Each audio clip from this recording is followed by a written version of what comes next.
we're just going head and head together. We'll head down this way as you talk to us, mate. I wasn't really going head-to-head. He put me on my arse straight away, so I had to get him back over on the boundary. But he's a great young player, and, as I said, we knew these guys were going to be a tough out, and we respect their pressure and how they've gone about it. And, really proud of our boys, though. We had to dig in and fight, and this crowd, though, was just something else. So thanks so much, everybody, for coming out. Over 93, mate, you got your son and your daughter here with you. Tell us about the week, the messages you've got, what it's meant to you. Oh, it's been a phenomenal week. I reckon I've probably got 1,000 messages, and I've tried to reply to all of them. Sorry if I just liked it. I just didn't have the energy and the thumbs anymore to get back to everyone. But this crowd was amazing. The Collingwood Army, there's nothing like it, and it was unbelievable. So thanks so much again for turning out and coming out and making this day so special. You've got different boots on now. I don't know how many boots you've had, but you've got Jax here and your daughter here with you to be able to celebrate with Alex and the family. It's a long time ago since Hutto called that first goal and basketball background, so now you're here past Boomer Harvey. Yeah, it's weird. It feels like it's been an eternity, but it's gone quick at the same time. And I thought I was playing basketball at one stage there when I threw the ball out of the pack, but the umpires are on me, so they should have let that one slip. But it's been a hell of a ride, and there's still more in the tank, though. Well, we'll continue down this way. It's an extraordinary scene. Before I ask you about the crowd, the week itself, have you just taken your usual approach to push it all aside? Like, how many requests have you had for your time? There's been a lot of requests for my time, and but credit to the footy club. They really looked after me. They knew what I like to do, and they allowed me to have a normal-ish week. As I said to you earlier, I've never been clapped walking out of a supermarket before, so that's a different experience. And we've tried to embrace the week, and I reckon towards the last bit there I could feel the week catching up. I was out of legs and I was pretty cooked at stages, but just so pumped for the boys as well to get this win in front of, what was 93,000 fans, which is unbelievable. Two more for you and then we'll let you go. You're not an emotional man. You're typically pretty reserved, but has there been a moment in the week or the last month with your family or someone that's got in touch where you've gained an understanding of what you're achieving today? Oh, there's been so many people that have put it into perspective for me, and I nearly got a bit emotional running up the race, just seeing every face that I've crossed paths with since 2006 to today, and just all the faces that you see when you run up, and my kids and my family was it's really special for me. We'll walk right over here because these are the people that have so much love for you. So it's a bizarre scene. You're facing the Collingwood Army. What would you like to say to these people that have followed you for 21 years of an extraordinary record-breaking career? I think when you get drafted, every kid wants to experience the ultimate experience, and getting drafted to Collingwood, I feel like I've experienced the ultimate. I get to play on this ground like it's the Sale Footy Club every week in front of what is 93,000 that are absolutely nuts, so I just love it. Mate, congratulations. We've got a pen for you. There you go, mate. The record breaker, Scott Pendlebury, in front of the Pie Army. He signs the camera, something straight out of Grand Slam tennis. What a way to sign off after game number 433. He ain't done yet, by the way, and counting. He's now the outright holder of the game's record in AFL footy. Pendlebury's day finishes with 20 disposals, 7 kicks and 13 hand passes. But he goes where no player's gone before. They say Father Time's undefeated. I think it's fair to say Scott Pendlebury's at least eking out a draw. He's getting 2 points out of that game. It's been a phenomenal career that isn't done yet at 38 years of age. The Pies appropriately by 10 in the finish. Elsewhere today was a 4-goal plus win for the Cats down at Cardinia Park. So I think the final margin 27 there, Geelong over Sydney. So full-time at Cardinia Park, a win for Geelong. It was 27, 15-17, 107 to Sydney, 12-8, 80. And much earlier today was a win for North Melbourne. They came from 43 behind to win after the siren as Cam Zurhaar kicked a goal after the bell to complete a sensational comeback, the best one that the Kangaroos have had in a second half for 20 years. The Roos by 6 points over the Suns. Still to come, by the way. We are off to Adelaide Oval shortly. It's going to be Port Adelaide and Carlton in the nightcap to complete Saturday footy in round 11. Initial thoughts, Mick Malthouse, Brent Harvey. We've got a hard out coming up as Scott Pendlebury. I might just pause you there for a moment. As Jeremy Howe and Steele Sidebottom jump in. They lift Scott Pendlebury up onto their shoulders, and he's chaired off the ground through a guard of honour. Man who moves in his own way, and a spectacular scene as the fireworks go off the top of the Shane Warne stand behind him to cap off what has been a phenomenal day at the footy. Scott Pendlebury goes where no player's been before through game 433.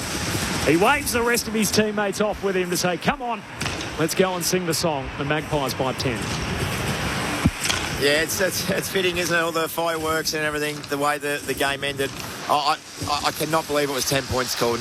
If someone said that before the game, you're just going to say, not going to happen. We should have known, shouldn't we? It's unbelievable. Yeah, you know what? Credit to West Coast as well. Fantastic. I thought they were good today.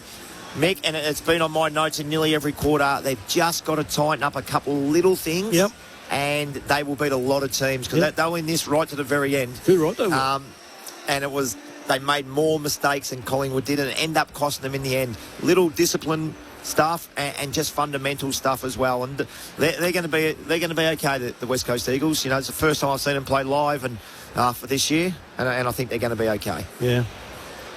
Yeah. I just one. I thought it would be a good game. I thought it would be a good game on the back of West Coast last week. I spoke to Donny Pike before the game, and he said, you know, the boys have learned a lot.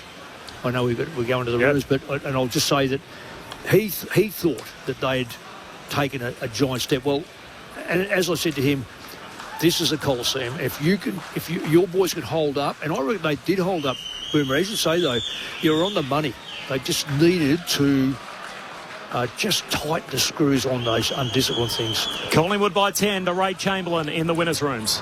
Hey, Corb, yeah, as you can imagine, it's team first always at Collingwood, and whilst obviously they're thrilled for the win for Pendles, it's a little bit of a sombre nature. All the players obviously getting to Jamie Elliott, who's got that knee heavily iced.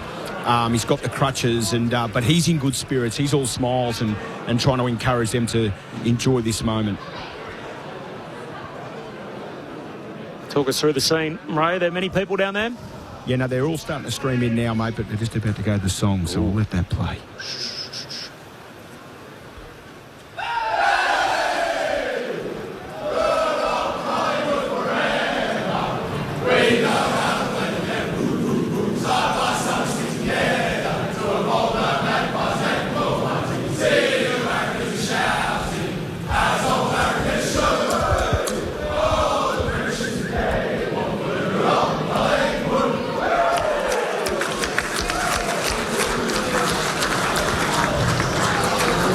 Like something straight out of Hollywood. The long run up to get here, and the good guy in the movie gets the happy ending after the 433rd time that he plays at AFL level. There's a smoke haze over the ground as the 90,000 exit the MCG. Collingwood by 10 points full time. The crowd's still here. Yeah. They're going to be a concert afterwards or something. I've never seen a crowd stick around like this. Right until the very end. Well, you know, this is something they sit back and we were there. Yeah. And as you said, Corby, it's not going to happen that often. Yep. Boomer, what year was yours? 10 years ago. 10 years ago. Yeah, okay. And he'll reset it every time he plays from here, but you only go past to go out right to the front once. And we were here the day that he did it. And that's right. And he breaks the record again next week. And again and again. Special day for Scott Pendlebury. The votes in the ABC Footballer of the Year. We got 1 minute before we're out. All right, the Pies supporters might not be happy, but we thought one vote, Bailey Williams, 20 disposals, 18 contested possessions, Mick. 12 clearances, wow. 12 clearances. That's big, isn't it? And 28 hit-outs. He got the one vote. 2 votes, another West Coast player, Ruben Jimby, 19 disposals, 5 scoring involvements. But, Mick, it was the way he attacked the football. Absolutely. Played undersized. I thought he was outstanding today. Yeah. If they had have won, he probably would have got the 3. Yeah. And only 19. He just had a huge impact. And the 3 goes to Nick Dacos, 34 disposals, 3 goals, 14 score involvements. You look at it, I didn't think he stood out as much as I normally watch him play, and you look at the stats and you just go, wow, 3 goals tops it off. You're a legend, Boomer, as are you, Mick. Thanks so much for spending the day with us on ABC Sport. Thanks, guys. Well done. Been fantastic. Thank you. Brent Harvey and Mick Malthouse. Thanks to Lauren Borden, to Ray Chamberlain downstairs, to Stuart Hollywood-Baker, to the cult figure Adam Jones, and to Kat, our whole team here at the MCG who put it together. We'll get some reaction from the Pies room and send it through. But now to Adelaide for Port and Carlton.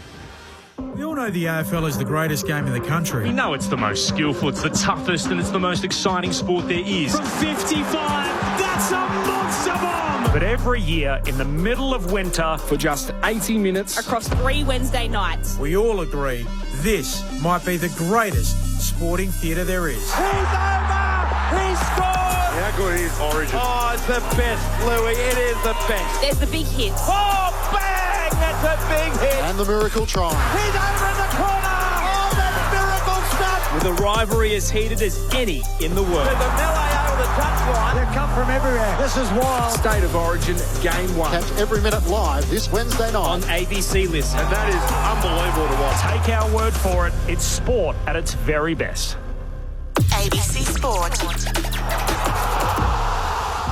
We begin this broadcast by acknowledging the traditional custodians of the land on which this match will be played today and pay our respects to their elders past, present and emerging. We extend that respect to Aboriginal and Torres Strait Islander peoples listening. Welcome to ABC Sports coverage of Sir Doug Nicholls Round.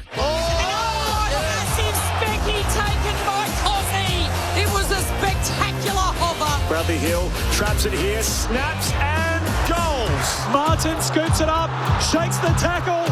Martin, goals.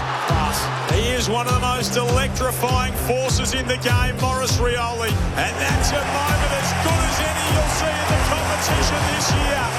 Off to Wanganeen Malera. A little bit of class. He shows them how it's done. You can't keep a good man down. Want them big bright lights. I want that center stage. All eyes on me.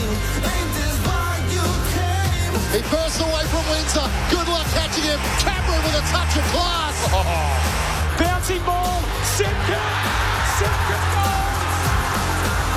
Give me my moment, step aside. Sir Doug Nicholls Round on ABC Local Radio, Sport Digital and on ABC Listen.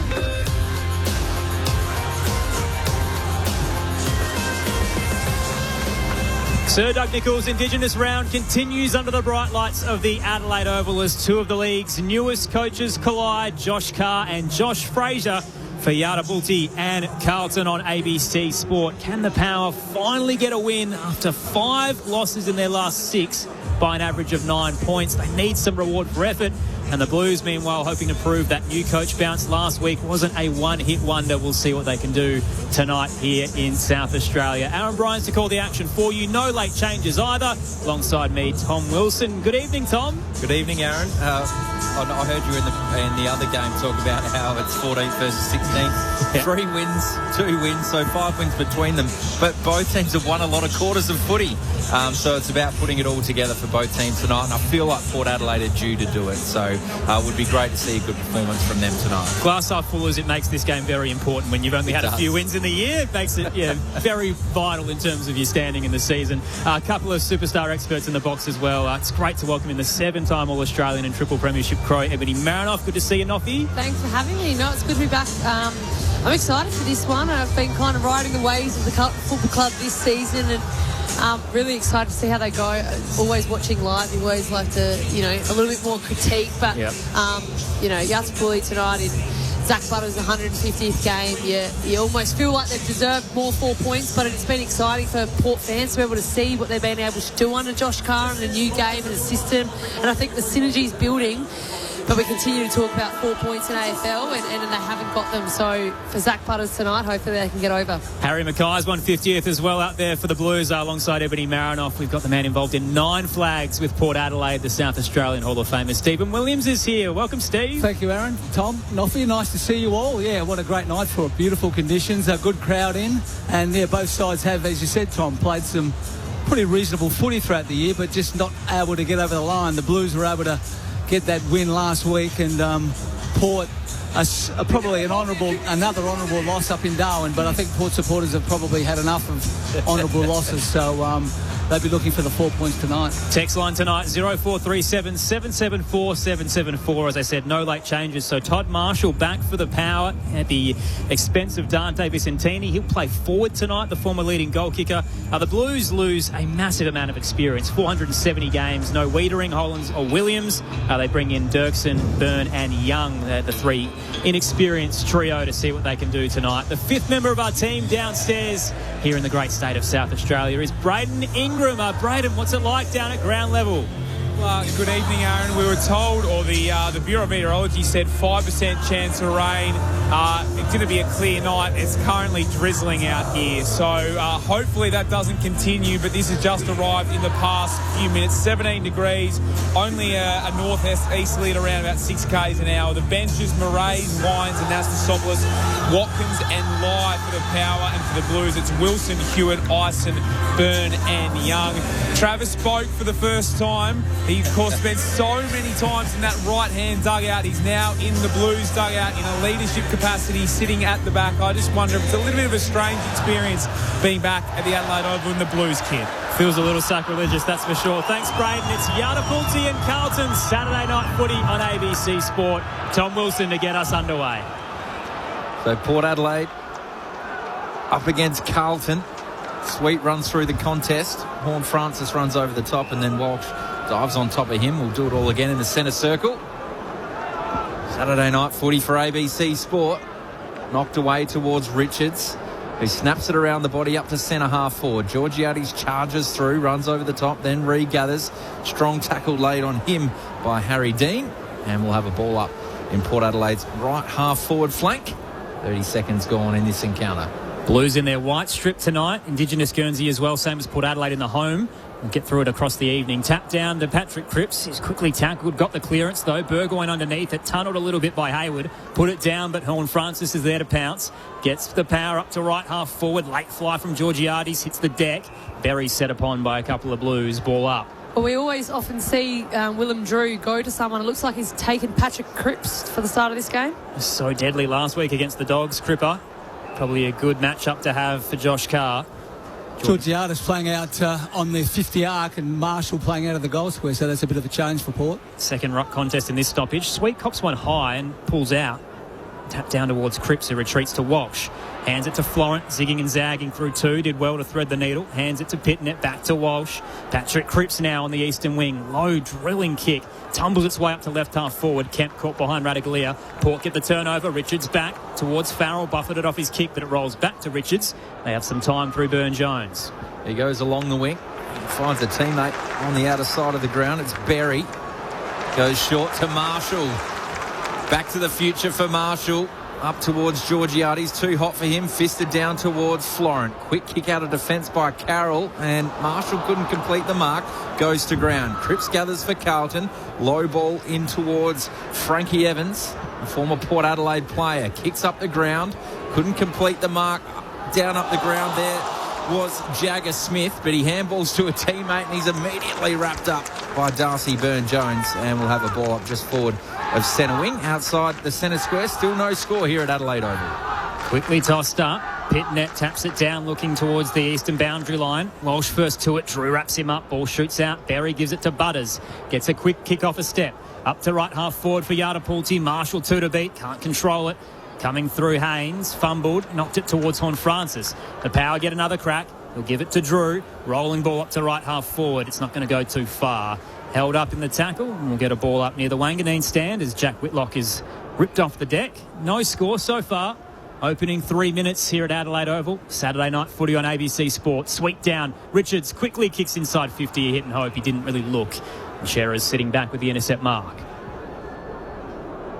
So Shearer switches the play out to the right back flank. Dean marks. Finding a bit of the footy. Wants to get around on that left foot. So kicks down the line. 3 Carlton players there. Byrne-Jones for Port Adelaide's happy to get that out over the boundary line. Played the odds well there. We'll have a throw in just forward of centre wing for the Power. Both sides are playing it quite safe. There's no pick that ball off and go through the middle of the ground. It's all just been long down the line and get the numbers to the contest. So boundary throw in. Pitnet versus Sweet. Sweet knocks towards Horn Francis. Chera gathered, dropped the footy, and it lands in the lap of Butters, who goes short.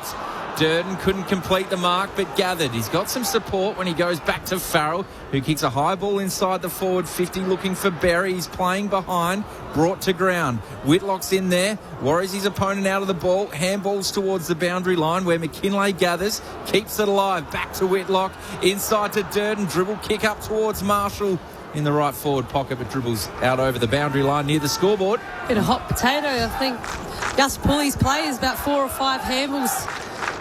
You take a forward 50 stoppage here, though.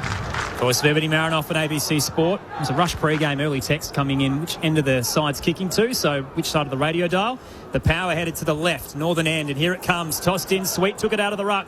Kick smothered, pops back out though. Horn Francis out the back door. Kicks around the body from 30 and rolls it through for Yardapulti's first. The power, 1 straight 6. Carlton yet to score.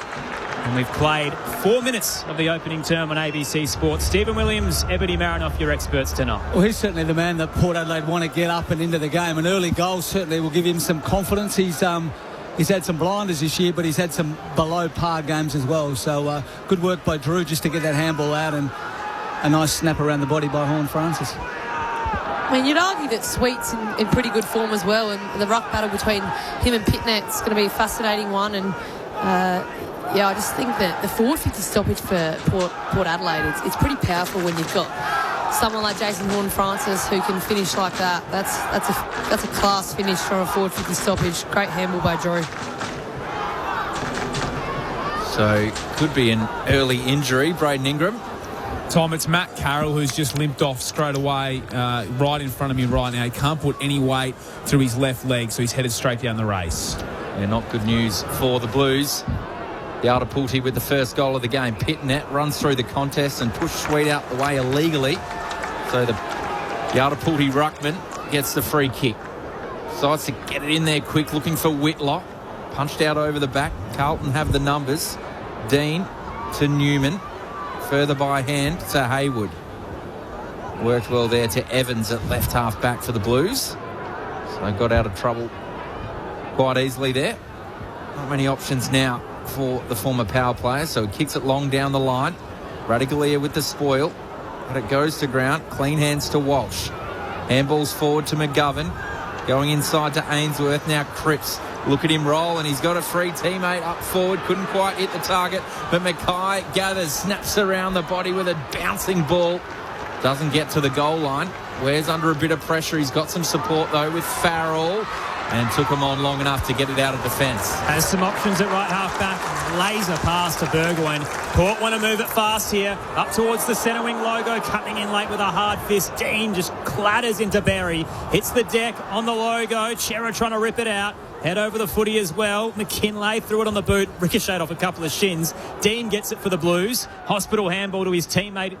Rolled around towards the eastern boundary line, and they get a third chance. Dean towards Haywood, short kick on the outside of the boot. Cripps has it left half forward. There's a switch on. Here comes Carlton. Chera centre half forward marks. Too far out to score. Steps back, lowers the eyes and honours the lead of McGovern, who takes it 40 from home, slightly to the right.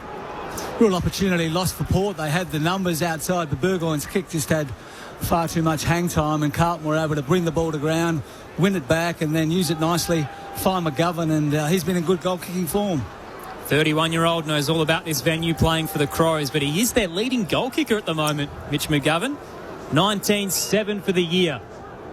Starts at the attacking edge, right half forward, kicking to the Riverbank stand end, the right-hand side of your radio dial. Mitch McGovern crosses the paint of 50, straight line drive is pure. Blues respond. 1 straight 6 apiece, 7 minutes in. Saturday night footy on ABC Sport. Ebony Marinoff, Stephen Williams, your experts. Well, that goal come from a Dean contest. He absolutely crunched Whitlock. I really like Dean. He's a competitive beast. I know he's young and he's a bit ferocious. Sometimes seen to give away free silly kicks, but that's exactly what you want from a young fella. And I guess that's a back half turnover for Port Adelaide. And I thought the switch from Cripps, he's knocked on his skew execution sometimes, but that vision to just be able to come across the 50 and then find Mitch McGovern later of a kick, and you touched on it, Aaron. He was a fine form kicker in Adelaide. I remember the forward line of Charlie Cameron, and certainly not all there now. Tom Lynch, Tex Walker. We could go on. Pitnet back in the middle of the ground, clean to Hewitt, who handballs to Walsh, kicks forward up to right half forward. Clever work, Lai. Back into the team. Good intercept mark. Handballs it off to Logan Evans, short to Murray's centre wing. Takes the mark. Goes back inboard towards Lai. And Murray's runs around with the handball. Bit of 1-2 action. They try and get through this press. Watkins has the footy now in the centre square. Looks for Butters in game 150, and he slipped on the logo and turned it over. Frankie Evans now for Carlton. Can they hurt him the other way? Couldn't get the perfect pass to Mackay, who's tackled by Aaliyah. Good pressure. Caused the turnover. McKinlay to Aaliyah. Kicks the ball down centre wing. Outer side of the ground. Marshall's in front. Brought to ground. He's got some support there in Durden. And Hewitt could have got that out of bounds. They eventually get it out of there through Newman. And we'll have a boundary throw in. Outer side of ground. Scores a level. 1 goal apiece. 10 minutes gone. Hot start for Patrick Cripps. 6 touches, 2 clearances in the opening 9 minutes. Last time they played Yardapulti. Blues won by a pretty handy margin of 54, and Cripper picked up the 2 Brownlow votes. Here he is again in this stoppage. So Walsh got it out wide. Hayward's handball smothered, ricochets off a few. Port Adelaide trying to push it forward. Durden with a clean spin, releases Berry in traffic. Tumbling kick, tried to check it, got barely any of it. 3 metres towards Cowan. Turnover to Carlton. He handed it off to Wilson, then Pitnet under a bit of duress. Can't find a teammate. Brought down, turnover. Richards now for Yardapulti. Up to right half forward, looking for Durden. Bit of backspin, it'll work. Berry blazing through, but the ball buffeted out. Late desperate arm out by Newman. Carlton recover. Out to the eastern side. Ainsworth takes the mark. Transition's been working for them. Handballs it to Wilson. Shrugs off the tackle. Kicks inside the forward 50. They got a few players to run at it. Waiting at the back of the contest is Ison. And he snaps it through. Kicked a beauty late last week. And he's got one on the board in the first term. In game number 2, it's Carlton's second goal. They're 2 straight 12. Port 1 straight 6. 11 gone in the first term. Just another turnover. Joe Berry just had to gather that ball, and he was through and had it on for a shot at goal, but just fumbled the ball. He just can't afford to do that at this level. Carlton were able to win the ball back and then straight down the middle of the ground. Nice work. Ison come into the game last week and shows that he's got some real class on that left foot. But forward craft, 4 or 5 blokes go up at the contest and he stays down. Yeah, that's what you're there for, but I reckon he's going to be an excitement machine, and the Baggers fans love him. So 2 of the opening 3 goal kickers, Indigenous players in Indigenous round. Jason Horne-Francis, the Waterman product, and Jack Ison, Yordi Order and Wiradjuri. So great to see some impact on what is a special fortnight of footy. Sweet taps it down. Butters overruns the footy. Cripps dives in, can't reel it out. Mackay can. Gives it to Newman, then Walsh back to Cripps, the dual Brownlow medalist for the Blues. A helicopter high up towards half forward. Fist comes in from Evans for Yardapulti. On the bounce, he did well to get it up towards Murray's. Hat kick forward. Backtracking is Richards with Wilson. Coming the other way is Haynes for the Blues. Got it to Cripps, 3 to beat. Ball pops out. Walsh loses his feet. Coming through, the hard tackle laid in the back. A free kick going the way of George Hewitt. Just behind centre half forward. Hewitt's looking towards the Riverbank stand end for the Blues. Currently leading by 6. Hewitt inside 50, straight down the throat of Logan Evans in the hole. Braden Ingram downstairs. Yeah, so it's a knee issue Matt Carroll's being assessed for. I just saw one of the doctors come up for the race and shake his head, so they may well be down to 4 on the bench, the Blues. So Port Adelaide bring it out through Burgoyne. Now Anastasopoulos has got it at left half back. Game number 2 for Yardapulti. Kicks down the line, finds the chest of Georgiades. Centering ball to Butters. Got some run from Burgoyne. Handballs it to him. He runs through the logo, and Whitlock straight off the bench.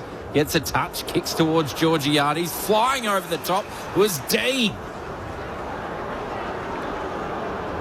The Carlton young gun takes a strong intercept mark, plays on quickly, goes the 45 kick towards Hewitt.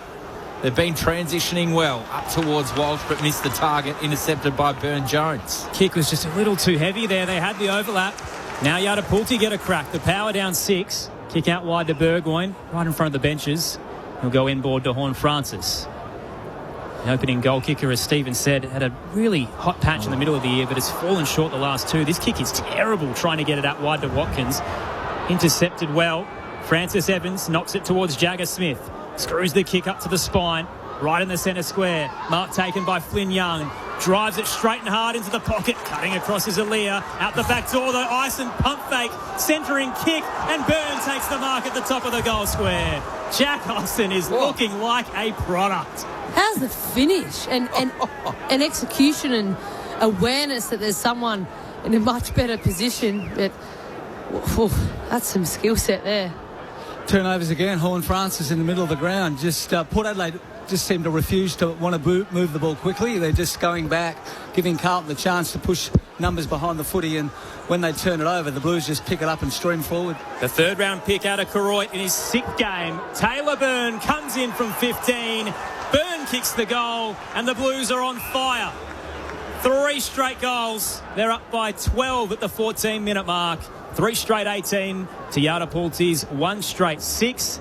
Text line tonight 0437 774 774 if you want to get in touch. Earlier, the Pies defeating the Eagles by 10.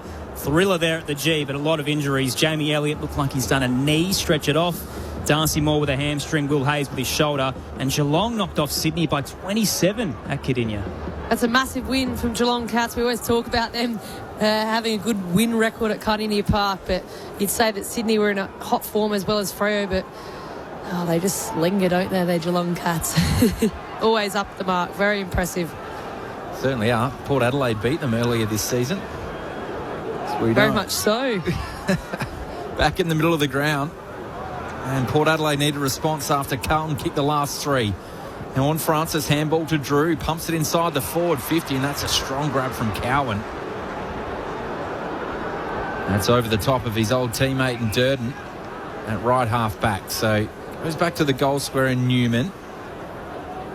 Trying to work their way through this one. Port Adelaide have set up a strong press here. Another short kick finds Hayward in the left back pocket right in front of the scoreboard. So 16 minutes gone in the first term for ABC Sport. Carlton kicked down the middle of the ground. Mackay got hands to it, brought it towards Smith. His handball was punched back in his own direction. Ollie Wines is at the bottom. Did he dive on it? No, it's going to be a ball up. Let's get to Braden Ingram on the boundary. Darcy Byrne-Jones was desperate to come off at that last goal. He was gassed, but it was Logan Evans who had to come off because of a blood rule. Tap down from Whitlock, looking for Horn Francis. Had 2 to beat. Got a kick out of the tackle up towards the 50. Caught behind was Watkins. Lays the tackle, though. Carlton collapsing into the footy. Cowan under a bit of problems here, and the umpire circles and says ball up. Ooh. Got a bit tight there. Very lucky, I think, when you dive on it. But the new rule is you're allowed, and you've got to be showing attempt. And I was lucky by Williams there. Neither ruck could get to the stoppage. Patrick Cripps running through, parting the seas. That was because of a block. So Whitlock gets the free kick for Yada Pulti. Just wide to the right. Bang on the paint of 50. He'll chip it short. Anastasopoulos right in front of the Wanganeen stands. This will test him if he has a crack. Man on the marks, 52 out. Anastasopoulos, second gamer. Sets it up to the goal square, and getting back is Mackay in game 150 to take the defensive intercept mark. How's this from Robin Greensborough? Short pass from Mackay. Lucky it was 15, would have been in trouble. Says Ison the Dyson sucked Port in there. Might have to be a commentator role. So the ball's worked its way out towards centre wing and taken out over the boundary line by Aaliyah. Just look a little bit different up forward, Port, with Todd Marshall there. Now, Georgiadis isn't the player that seems to be getting space to lead into, so Port will have to look at that. That's a good call, Stephen. It's normally had an impact early in games, Georgiadis. Boundary throw-in wasn't a great one. Favoured the Carlton direction. Mackay grabbed it, handballed it forward. Good tackle there from Jace Burgoyne. Play on, says the umpire. Horn Francis fumbled at an important time. And the ball's flung out towards Jagger Smith at left half forward. Handball's back to Walsh. He's going to switch the play here now.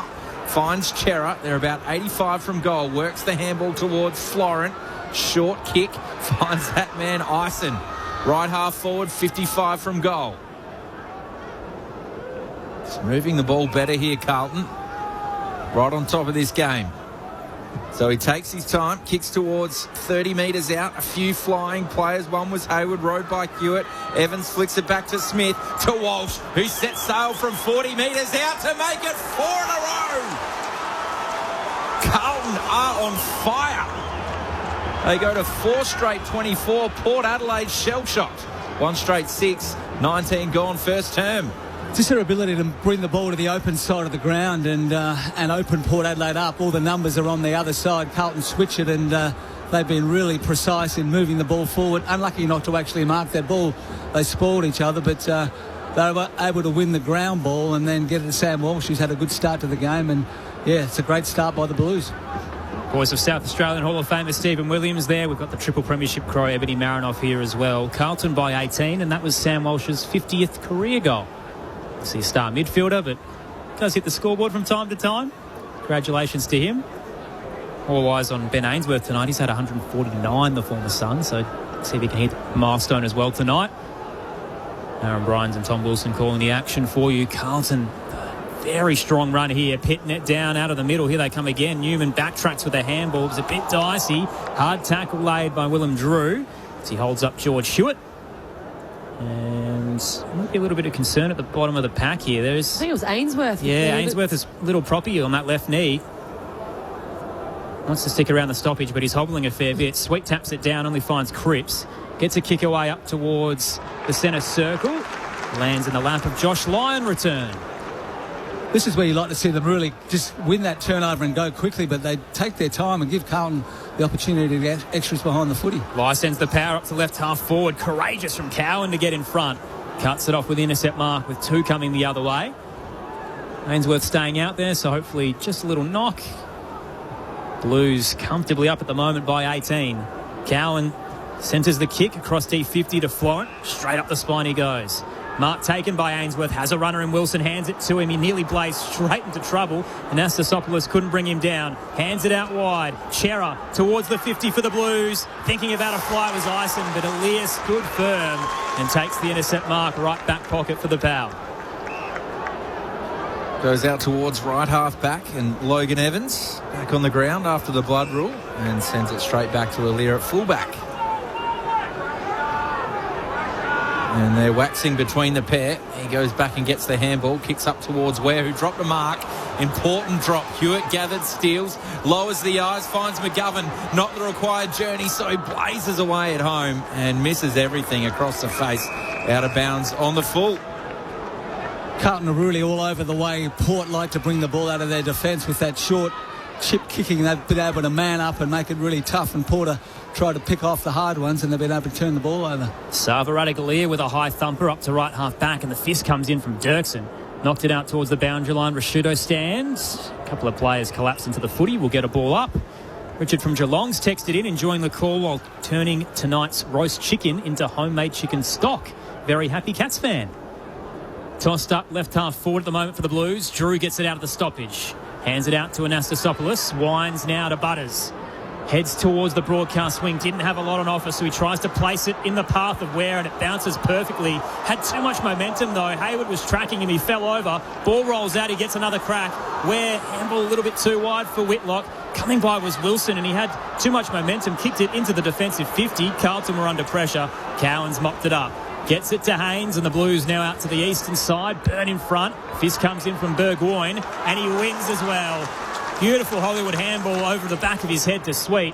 He'll kick it up towards the scoreboard. Yada pulls the inside 50. Georgiades flies, knocked away from him. Then he tackles his opponent without it. No free kick. Richard says thank you very much.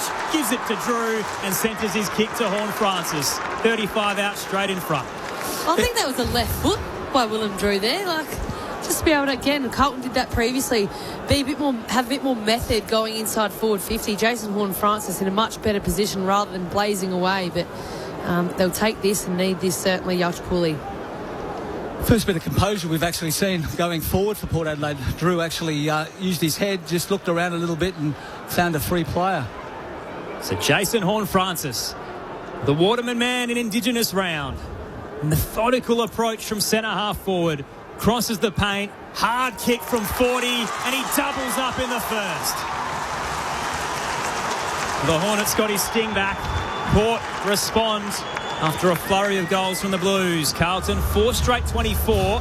Yardapulti, 2 straight 12. Time on in the first. Ebony Marinoff, Stephen Williams, your experts on ABC Sport. It was nice work by Jace Burgoyne to win that one-on-one contest on the wing.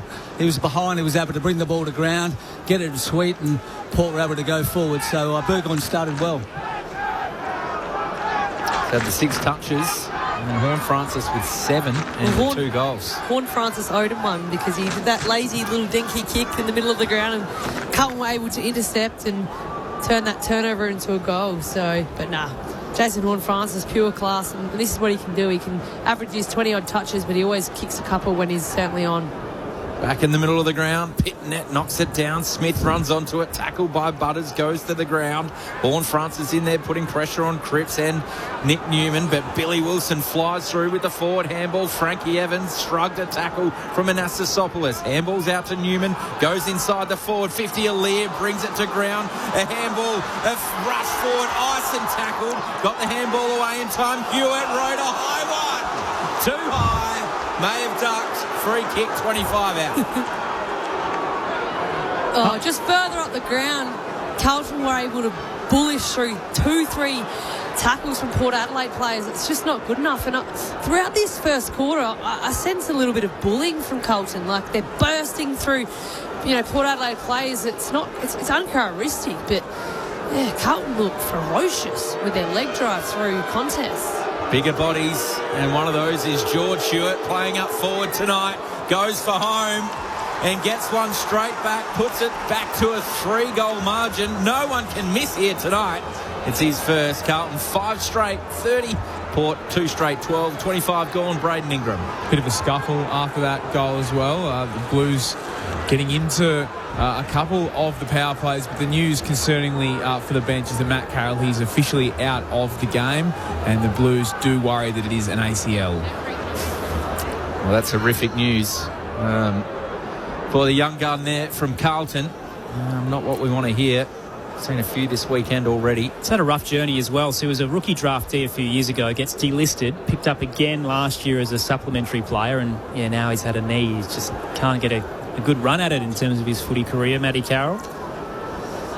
Blues by 18. Some of the young stars are looking pretty good though. Ison's stood up, and I really like Billy Wilson. He's got some class. Tap down, Jordan Sweet looking for Butters. Cripps again, barges through Noffy. Knocked it towards the 50. Coming out to meet it is McGovern, wrapped up. Can't really get a disposal away. Crowd's hot. Umpire isn't. Much more mature and calm and calls for a ball up 35 out. I mean, Patrick Cripps is at the 13 disposals. Sweet down. When Francis set upon, gets a kick straight up and down, just a metre. Flung out by Cripps, it was a throw. Willen drew all over him. Free kick to Yardapulti. But Cripps really was the damaging player against the Bulldogs last week. They were getting it comfortably out the back in the middle, so tap kind of backwards, Cripps running through, and the Dogs just got burnt out of stoppage. And he's doing a fair bit of it tonight. Josh Fraser might have found the missing piece in terms of structurally what they're doing, the Blues. Mentioned it in the cross with Corby. You might not have heard it at the MCG, but new coaches 4-11 in their second game, so that new coach bounce doesn't exist in the follow-up. But Josh Fraser might have the answer. Kick out towards the eastern side, coming back Port Adelaide's way. So Berry hands it back to Radaglia. Spins around. Kemp kicks down the line. Well, Francis was put down well before the ball drop and gets the free kick just forward of the logo. Nothing to kick to up the ground though, Aaron. So just to wait for his teammates to stream forward. In the meantime, a short lateral ball to Burn Jones. He goes short in turn to the stand-in skipper in Butters. Those corner kicks that he likes. Finds Horn Francis. So we're basically back where we started. And there's more players inside Port Adelaide's 50. So he tries a flatter ball up towards left half forward, and Durden was just paid the mark. I don't know how long he held it. Not much a defender can do anymore, is it? As soon as they actually punch the ball away from behind, they get pinged for taking the arms. So Durden played on quickly and looked for Georgiadis, and a fist is in there quickly out over the boundary line. So we'll have a throw in front of the scoreboard, which reads 2 straight for Yardapulti, 5 straight for Carlton. Carlton have been really good at getting numbers back and making it, blocking up the Port forward 50 and making it really tough to find a free player. Saturday night footy on ABC Sport. Earlier the Pies got the win for Scott Pendlebury in game 433, but an injury to Jamie Elliott soured at the end. Looks like that's a knee. Tossed in, Sweet taps it down, it rolls back towards the scoreboard. Should mention as well, I gave the middle game results, but North Melbourne, massive turnaround, down 43 against the Suns. Come back and win by 6 to start the day at Docklands, so that's their second biggest comeback in history. Tossed in, shallow drop. Sweet again tries the underarm paddle. It's cut off by the Blues. Jagger Smith gets it out. Evans towards Florent. Well-placed kick. Byrne has it at right half back. Blues are currently up by 18. We close in on quarter time. Taylor Byrne, one of the 3-ins. This kick is dicey. Towards Evans, had 2 to beat and managed to stick enough of it to take it at the defensive edge. You weren't convinced, Noffy? No, I rated his ability to just say, no, I'm not playing on. Kick out wide to Cowan. He flirted with the boundary line down the line, and it is pinpoint. Kemp takes it right on the line, right half forward. Clock's ticking down. Blues want to go for a late one. Kemp places it into the pocket. Mackay caught behind, and Radaglia backtracking cuts it off with an intercept mark. Mackay had Aaliyah behind him and Radaglia in front. And the twin-headed Dragon gets the job done for Yardapulti. That'll probably do us for the first term. He bangs it up towards left half back. They'll converge on the drop. Georgiades might have actually clunked that. Paid the mark right on the siren. But it is Carlton with the early lead. 5 straight 30 to Yardapulti's 2 straight 12. Goal scorers at the first change, all individual for the Blues. So McGovern, Walsh, Hewitt, Ison and Byrne. Jason Horne-Francis with the double for the Power. Matty Carroll with a likely ACL injury is a devastating way to start this Saturday night fixture. 0437 774 774 is the text line tonight. Simon in the York Peninsula isn't getting too excited too early, supporting the Blues tonight, but says you may forget that the Blues fire in first halves and it's the second that is the problem. Well, last few weeks, so the final game of Voss and the first one of Fraser, they actually trailed and fought back. So maybe we are seeing a new Carlton in the past fortnight. We'll see, Simon, but they're up early. It's a good place to be. 3 goals early is their lead. We'll get the thoughts of Ebony Marinoff and Stephen Williams in a moment. It is quarter time here at the Adelaide Oval on ABC Local Radio, Sport Digital and ABC Listen. This is Saturday Footy on ABC Sport. Bet you didn't know we're the world's biggest gamblers. Totally crippled my life. Bingo. I'm finding out why and if we really are the lucky country. Join me, Sean McAuliffe, going for broke. Stream all the episodes now on ABC iView. On ABC Local Radio, Sport Digital, and on ABC Listen. This is Sir Doug Nichols Round with ABC Sport. Sweet took it out of the ruck.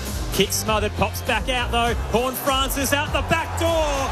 Kicks around the body from 30 and rolls it through for Yardapulti's first. Kicks inside the forward 50. They've got a few players to run at it. Waiting at the back of the contest is Ison.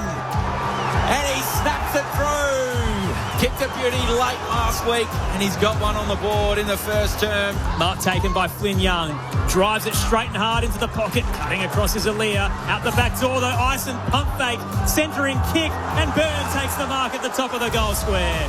Jack Ison is looking like a product. How's the finish and execution and awareness that there's someone in a much better position? That's some skill set there. The third round pick out of Karoit in his 6th game. Taylor Byrne comes in from 15.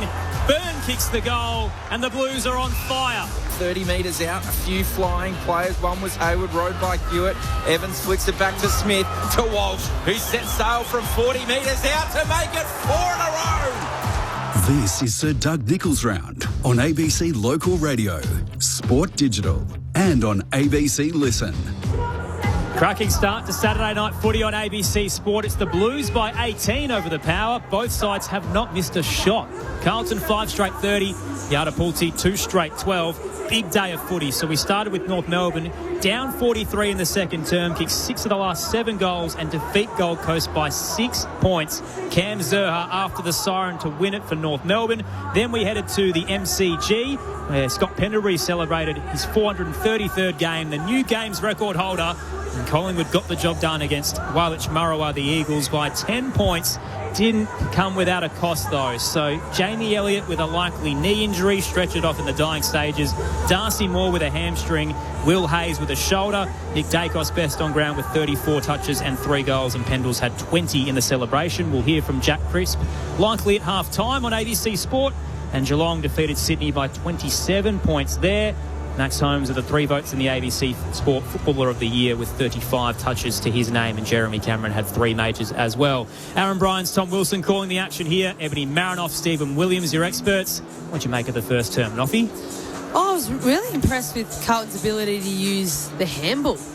I feel like not only when they're kicking the ball, they're making good decisions, but the way they're able to, especially through the corridor, just 2 or 3 handballs out in front create space, and they're bursting through stoppages. And I know I spoke about it in the first quarter, but Steve, it almost looks like they're, playing against little boys, and these Carlton are the big men. Now, I'm looking at Jagger Smith rolling around with Zach Butters and Jason Horn-Francis, but if you're Port Adelaide, their inability to connect in their forward half, if I'm Josh Carr, I'm certainly disappointed at that, because they had opportunities, but a worrying sign in terms of the handball game that Carlton have been able to, I guess, get on top of in Port Adelaide. They've had 62 handballs to 33 and, plus 30 odd in the disposals. So Carlton kind of owning all territory with ball in hand.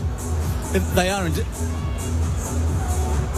indeed, and it's that handball, as you mentioned, and that's Port Adelaide, the missed tackles. We haven't got a stat actually here that gives us missed tackles, but you mentioned it a couple of times in the call, the way they're able to just brush off Port players, and I reckon it's a good sign from a team when they're tackling well, sticking their tackles, they're really on and ready to play, and I've noticed that with Port a lot.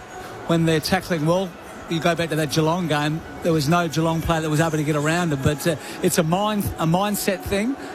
You bring it into the game and you tackle well, you normally play well, but that first quarter, Port were disappointing. I'm sure Josh Carr has pointed that out to them at quarter time, so it'll be interesting to see the response in the second quarter. Well, Aaron's been good enough to find that stat. Missed tackles, Port Adelaide with a 7, Carlton 0. So that's an extreme differential in one quarter.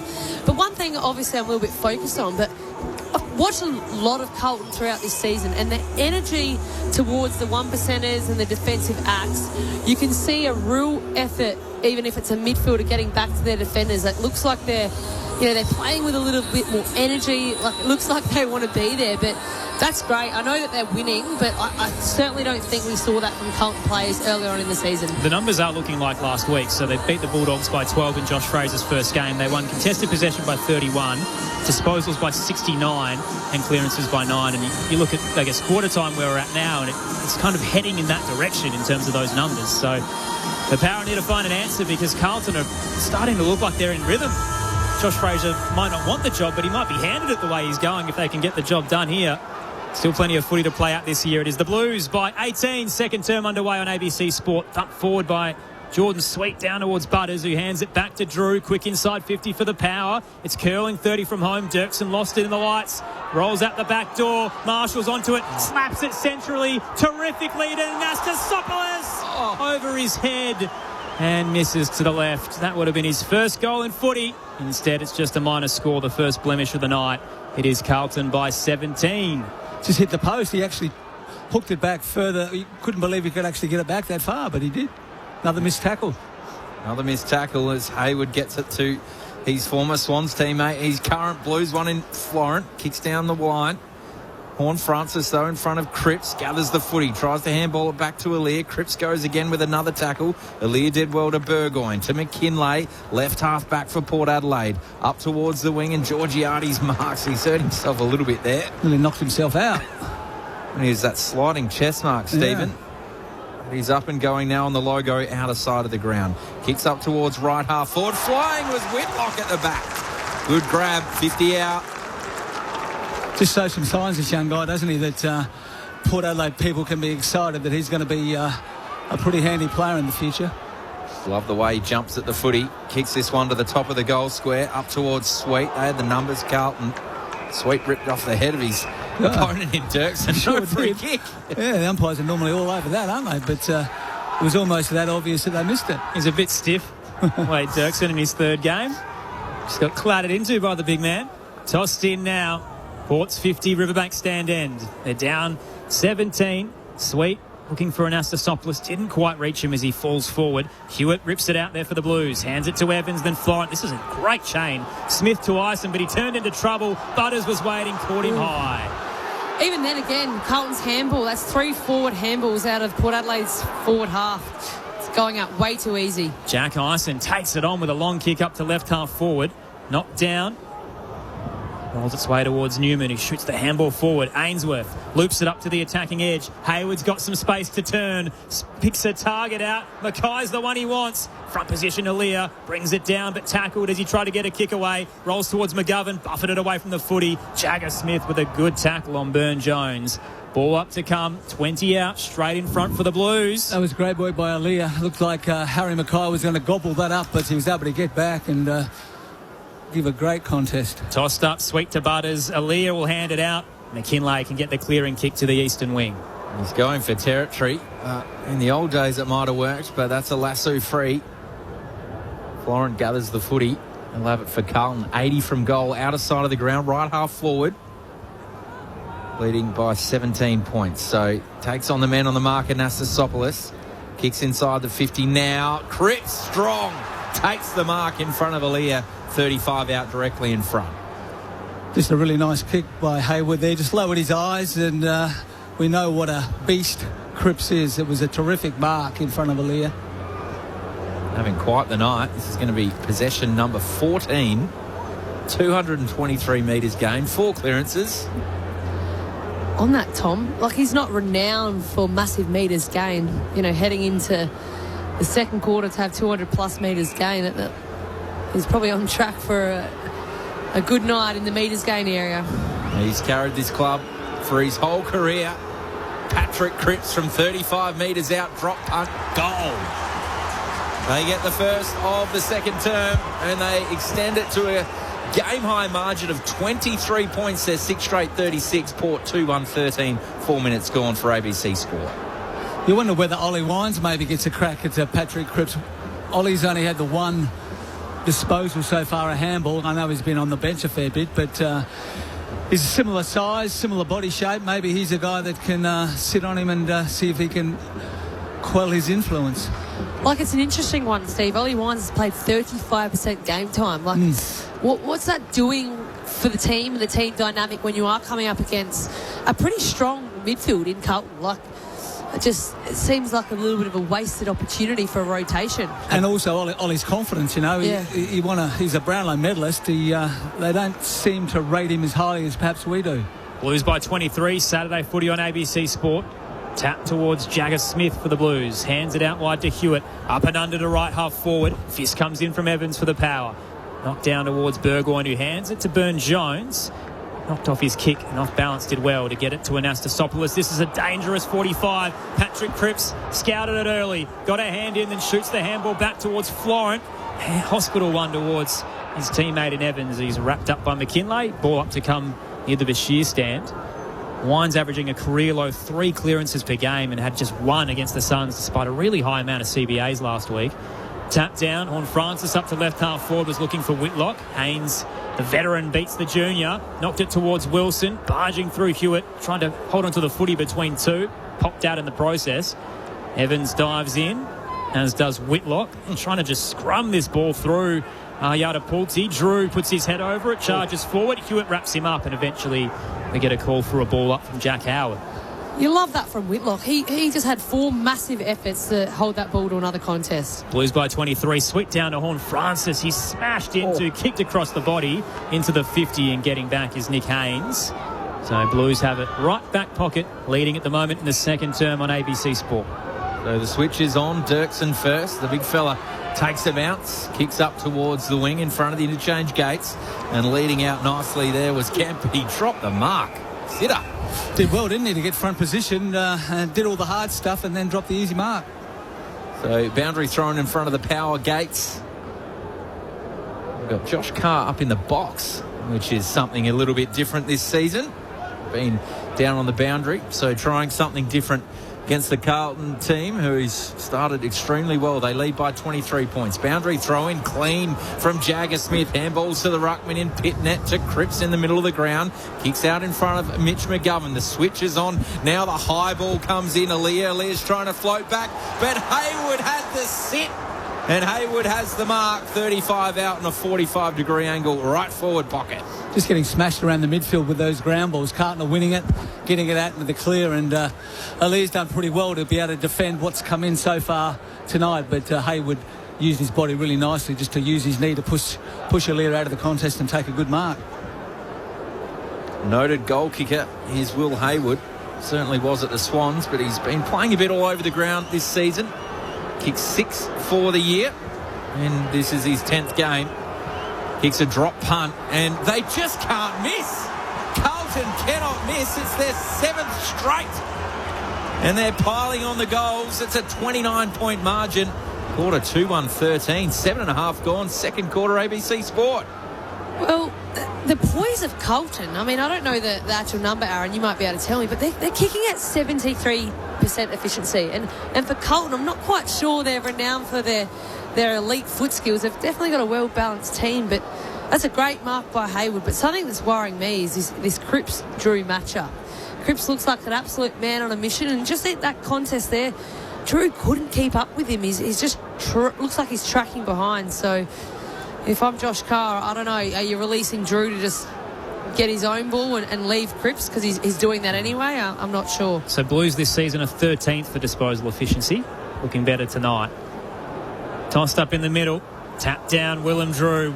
Just walks out of the middle. No pressure as he bangs it towards the 50. Long bomb, little bit too much on it in the end. Georgiades wrestling with Harry Dean, and this kid looks good. 9th game, father-son product. Right at home in defensive 50, up against one of the league's best on the attack. He kicks up toward the broadcast wing, and there's a free kick before the ball lands. Burgoyne actually took the intercept mark, but it is going the Powers' way. Willem Drew ripped off it by Hewitt. Yardapulti back towards the 50. Somehow Butters has found an acre of space just inside the arc. No one was really near him.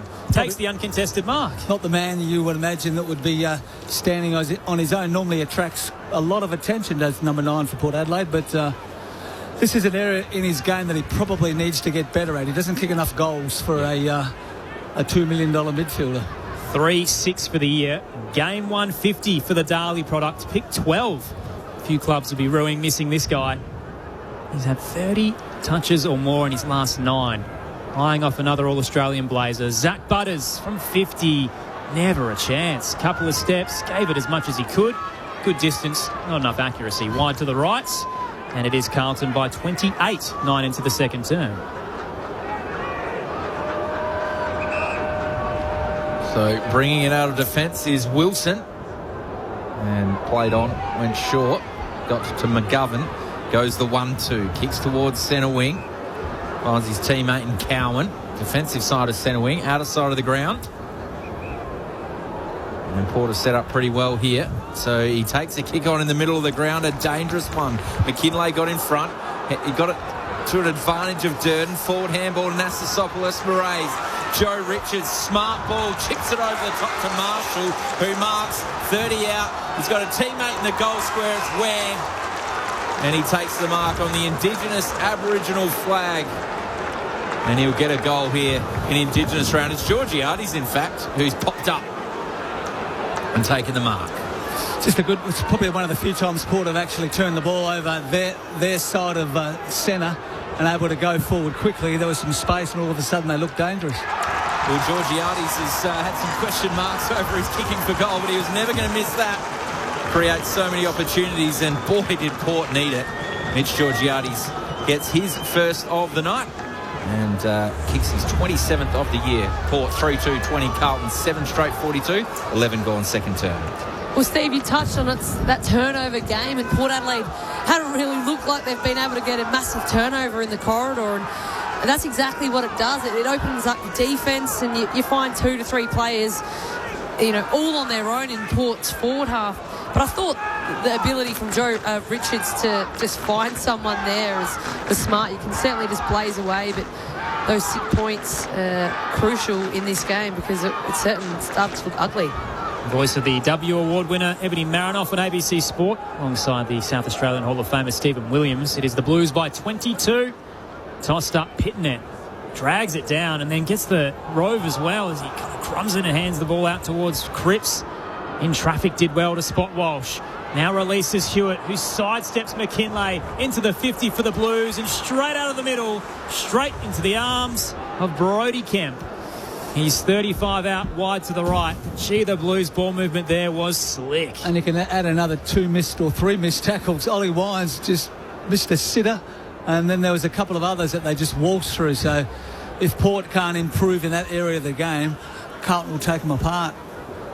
Just the 5 games last year for Brodie Kemp. Had an Achilles rupture. Looking right at home now as he settles into the season. 15 goals, 12 for the year. Brodie Kemp near the light tower. Comes in high and hard over the goal umpire's hat. Carlton with the quick response. Now Pulki just can't string together any momentum. The Blues 8 straight, 48. Port Adelaide 3-20, 12 played, second term on ABC Sport. Dan's enjoying the call, and Kununurra says the Blues are playing 90s style again. Expecting to hear Diesel Williams' name called. Confident, flexing and exerting pressure. Great to hear. Braden Ingram downstairs on ABC Sport. Yarrapuldi, Ruckman, Jordan Sweets just come to the bench in a bit of discomfort, caught one in the nose, so he spent a few minutes there. And Tom, you were spot on about Josh Carrick. This is the first time we've seen him coach from up in the box this year. He's sitting right at the back of the box, so letting his assistants continue to do the work. It's almost like they didn't have a spot for him. That is interesting. If I was Josh, I think I'd be heading back down to the bench just to let the players know how you feel when they come off the ground. It's always an interesting discussion. It's always to see what works for the individual. Whitlock got the hit out, but it went straight to Cripps, so he handballed it to Walsh. They're just running free here. Handballs to Hewitt. Goes inside the forward 50, but Lai was clever there. Got in the best spot, an important intercept grab, but he's kicked it straight to Frankie Evans at right half forward for Carlton. It's coming back inside the forward 50, and Lai's able to make up for it in a little way. Punches it out over the boundary line for a throw-in near the scoreboard. Port trail by 28 points. Probably just an area in Josh Lai's game he has to get better at. He's a good interceptor, but he doesn't use the ball well enough by foot. Back after a concussion a few weeks ago. Josh Lai, just his 8th game tonight. Tossed in Blues 50. Mackay with a double tap. Follows up as well on the bounce. Popped the handball out to Jagger Smith. Shoots it back to Hewitt on the paint of 50. Around the body looking for Cripps. Fist comes in from where? Illegally. Patrick Cripps to get the free kick in front of the scoreboard. It'll be a tight angle 20 from home. The Blues are rolling at the Adelaide Oval. Patrick Cripps is rolling at Adelaide Oval. Sure is. He's had the 18, soon to be 19.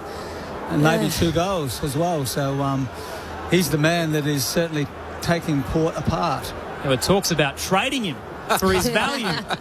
This man has got Carlton on his back. Patrick Cripps is going to curl it across the body here. Not sure why he's doing that, but he is. Cripps opens the angle on the left. It's a low snap and he misses to the right-hand side. Carlton's lead, 29 points here at the Adelaide Oval. 15 played, second term on ABC Sport. It was a pretty straightforward drop punt for a right footy from there. I'm not sure why Patrick decided to go on his non-preferred left. Hard to disagree with that, Stephen. And a bit of pinball action there from Georgiades at the back. Pushed his opponents under it and took the mark. A clean ball to Durden. 75 from goal. Goes another flat ball to a teammate in Berry. 55 metres out. Runs around on the left. He's got a flyer in the goal square.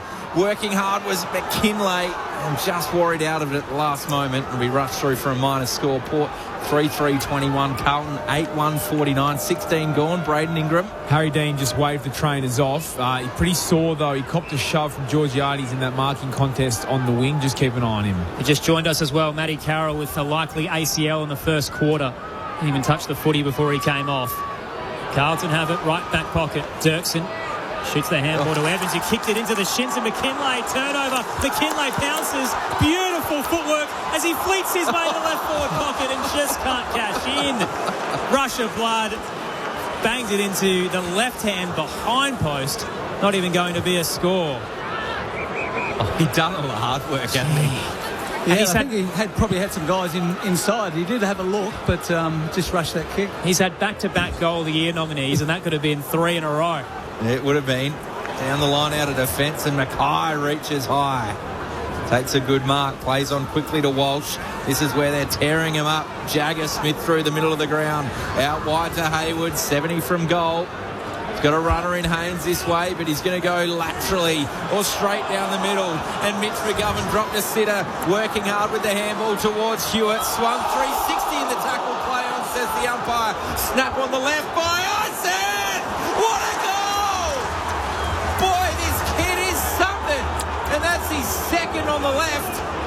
Adding another one to the highlight reel. Carlton 9-1-55. Port 3-3-21. Just a great goal, wasn't it? He just had that poise. Probably Hewitt was a bit lucky to get away with it, but the umpire called play on. Ison was able to win the ground ball on the forward 50, and then just a classy left footer, knows what he's doing around goals. It's frustrating for fans, but that's the new rule. If you're attempt and you make an attempt and it's a genuine attempt, they give you the benefit of the doubt. I can hear Port fans frustrated at that, but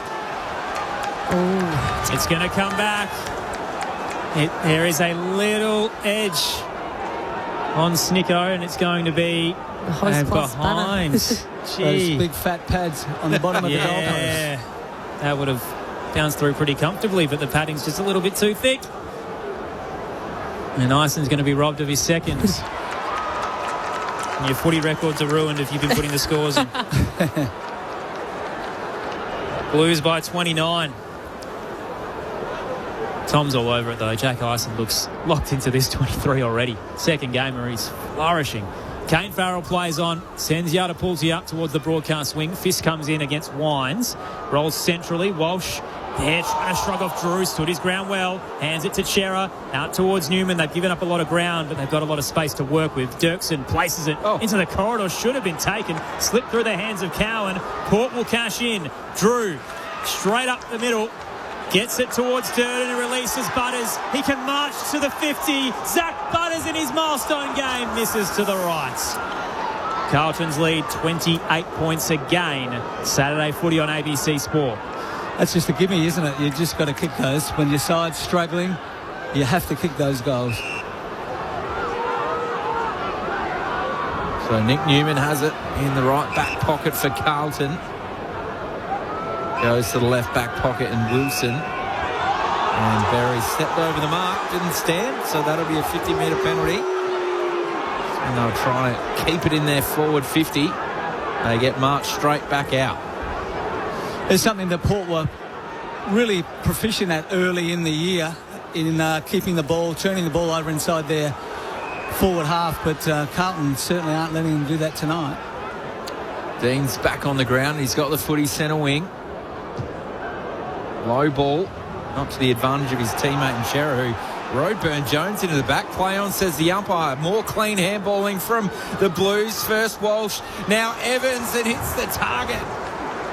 That was brilliant work, brilliant play, and Kemp's going to have another shot on goal. Just cutting through, aren't they? Plus 50 now with the handballs, Carlton are, and that forward handball, it's not just a dinky handball, it's killing them out the front of each stoppage, and then a flow-on effect. It's hard to defend that forward handball. He's going to kick this around his body, Steve. Another one. 35 metres out and a slight angle to the left. This one's better execution, though, and Kemp's got two. The Blues, where's this been all year? They are on fire. They're 9-2-56. They're smashing Port, who are 3-4-22. We're into time on. Second term. To be fair, they probably have had some great halves of footy this year, but they've fallen away. So that'll be the tester. Can they maintain this standard of footy? But from what we've seen so far, they're pretty precise in what they're doing. They're clear with what their game plan is, and they're just cutting through Port Adelaide very easily. So their last 31 games, Carlton have led at half-time and lost in 12 of them. We'll see. There's still plenty of footy to play out, but this is a good lead, 34 points. We've still got 6 to go in this second term. A couple of texts coming through as well. Jan from Euroa says, I want the Blues to win tonight, but I'm over the moon with my Kangaroos today. big comeback. Down 34, won by 6 against the Suns. Tap down, Walsh held. Free kick to Carlton against Willem Drew. Looks for Jagger Smith when Francis gets back to knock it down. Puts his head over the footy and wins it for the Power. Handed it to Richards, then Butters back to Horn Francis as he weaves through the corridor. Kicks towards the 50 and Jason Horn Francis looks back to his best. Well-placed kick to Whitlock as he stood off his line here. He looked for a leading option. I reckon he's taken a step to the left, and there's plenty of blue baggers here tonight. Not happy. He's decided to take the set shot with the man on the mark, 45 out, but he might have got a gift there, Jack Whitlock. It's loud, isn't it, for the baggers? Also sounds like a lot of them are coming from the Riverbank stand. Usually the away end's the other side. Whitlock, couple of steps in, leans back, he places it up towards the behind line, and it's just enough to get over. And the Power now trail by 33 points, 9-2-56 to 3-5-23. We've played 22 minutes in this second term on ABC Sport. So bringing it back through Haynes at right half back, told to play on. Looping handball to Wilson.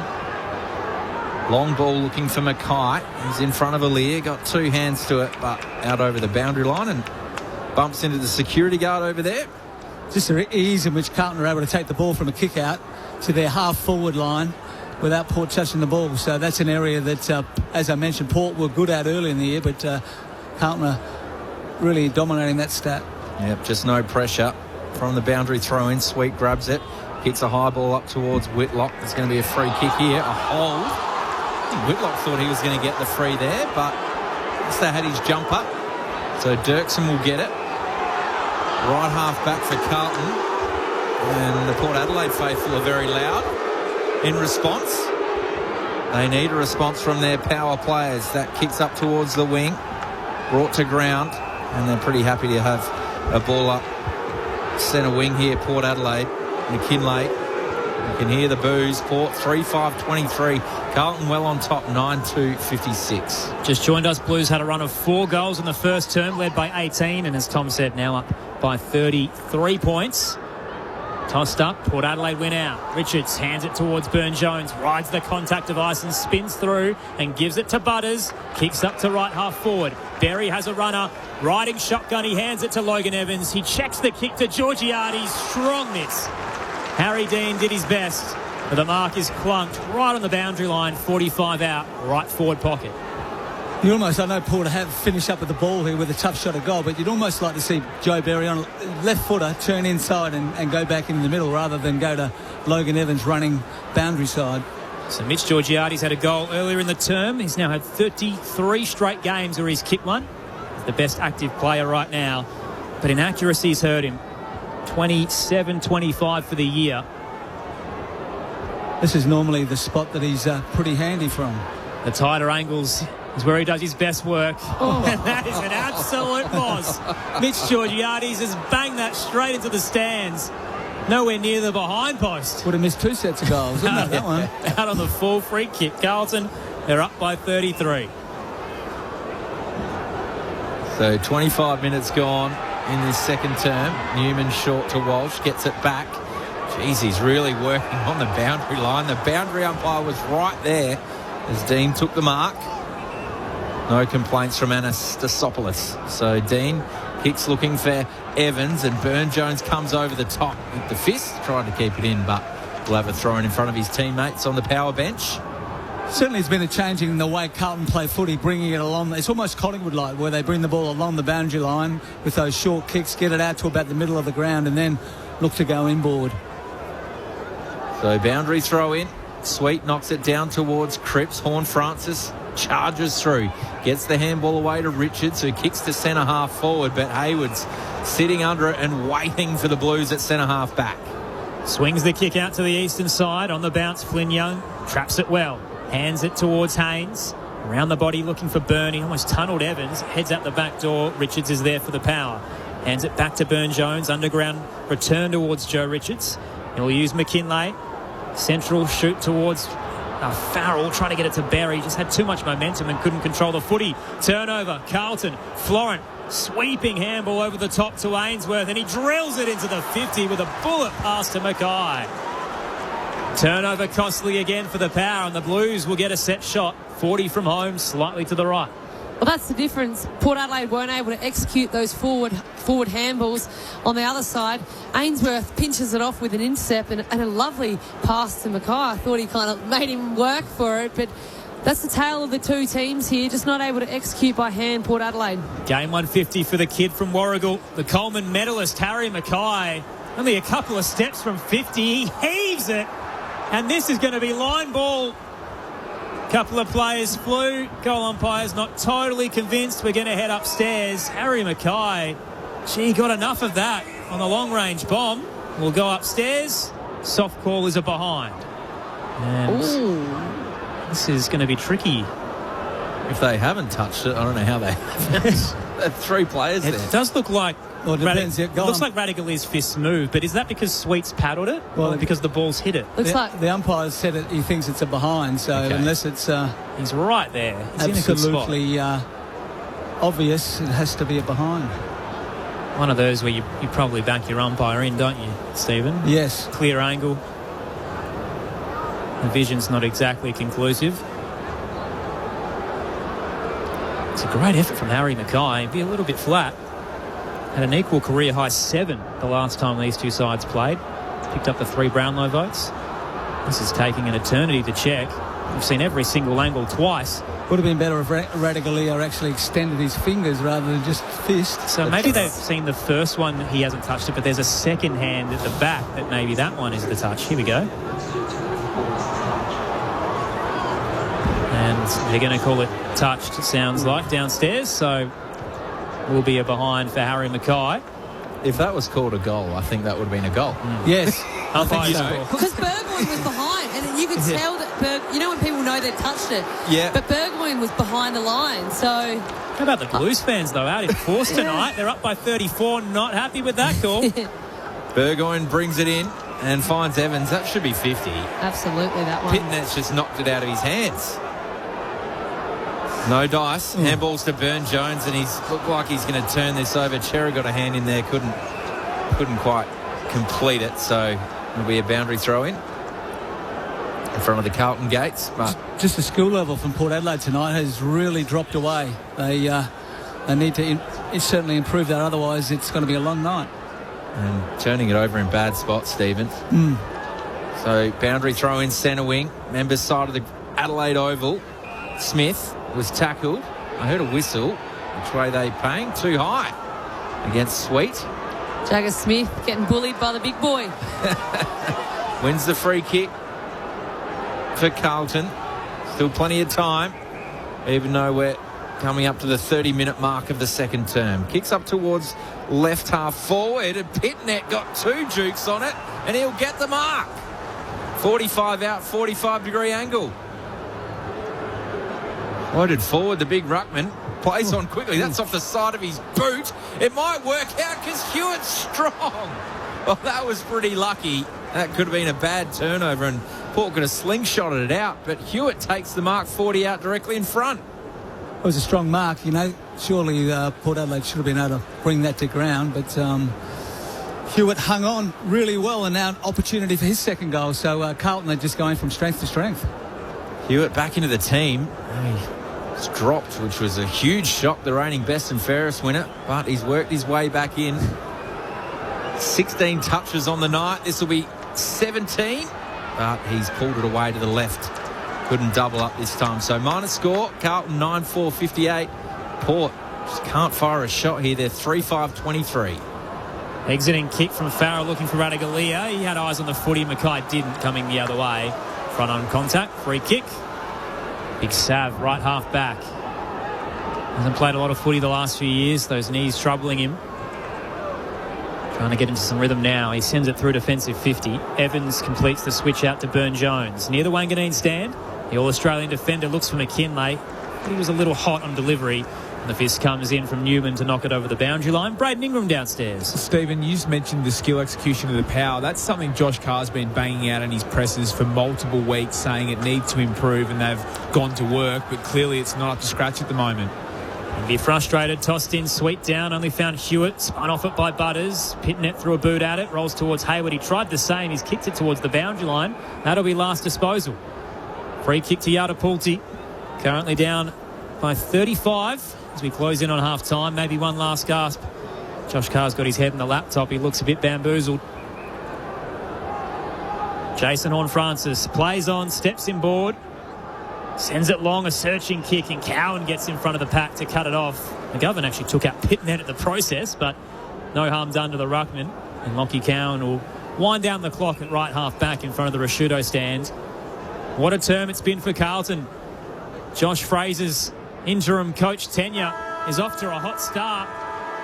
They're up by 35 points at the major break. 9-4-58 to Yadapulti's 3-5-23. Goals for the Blues, 2 to Kemp, singles to Cripps, McGovern, Walsh, Hayward, Hewitt, Ison and Byrne. And for Yadapulti, their 3 coming from Horne-Francis's 2, and Mitch Georgiades hitting the scoreboard as well. So the real question moving forward is this Josh Fraser's new Blues? Or is this the old Carlton we know and love, where they start hot and fall away after the major break? We'll find out very shortly. Ebony Marinoff, Stephen Williams, your thoughts, and in a moment's time we're going to hear from Jack Crisp with Ray Chamberlain after the Pies win. What'd you make of it, Noffy?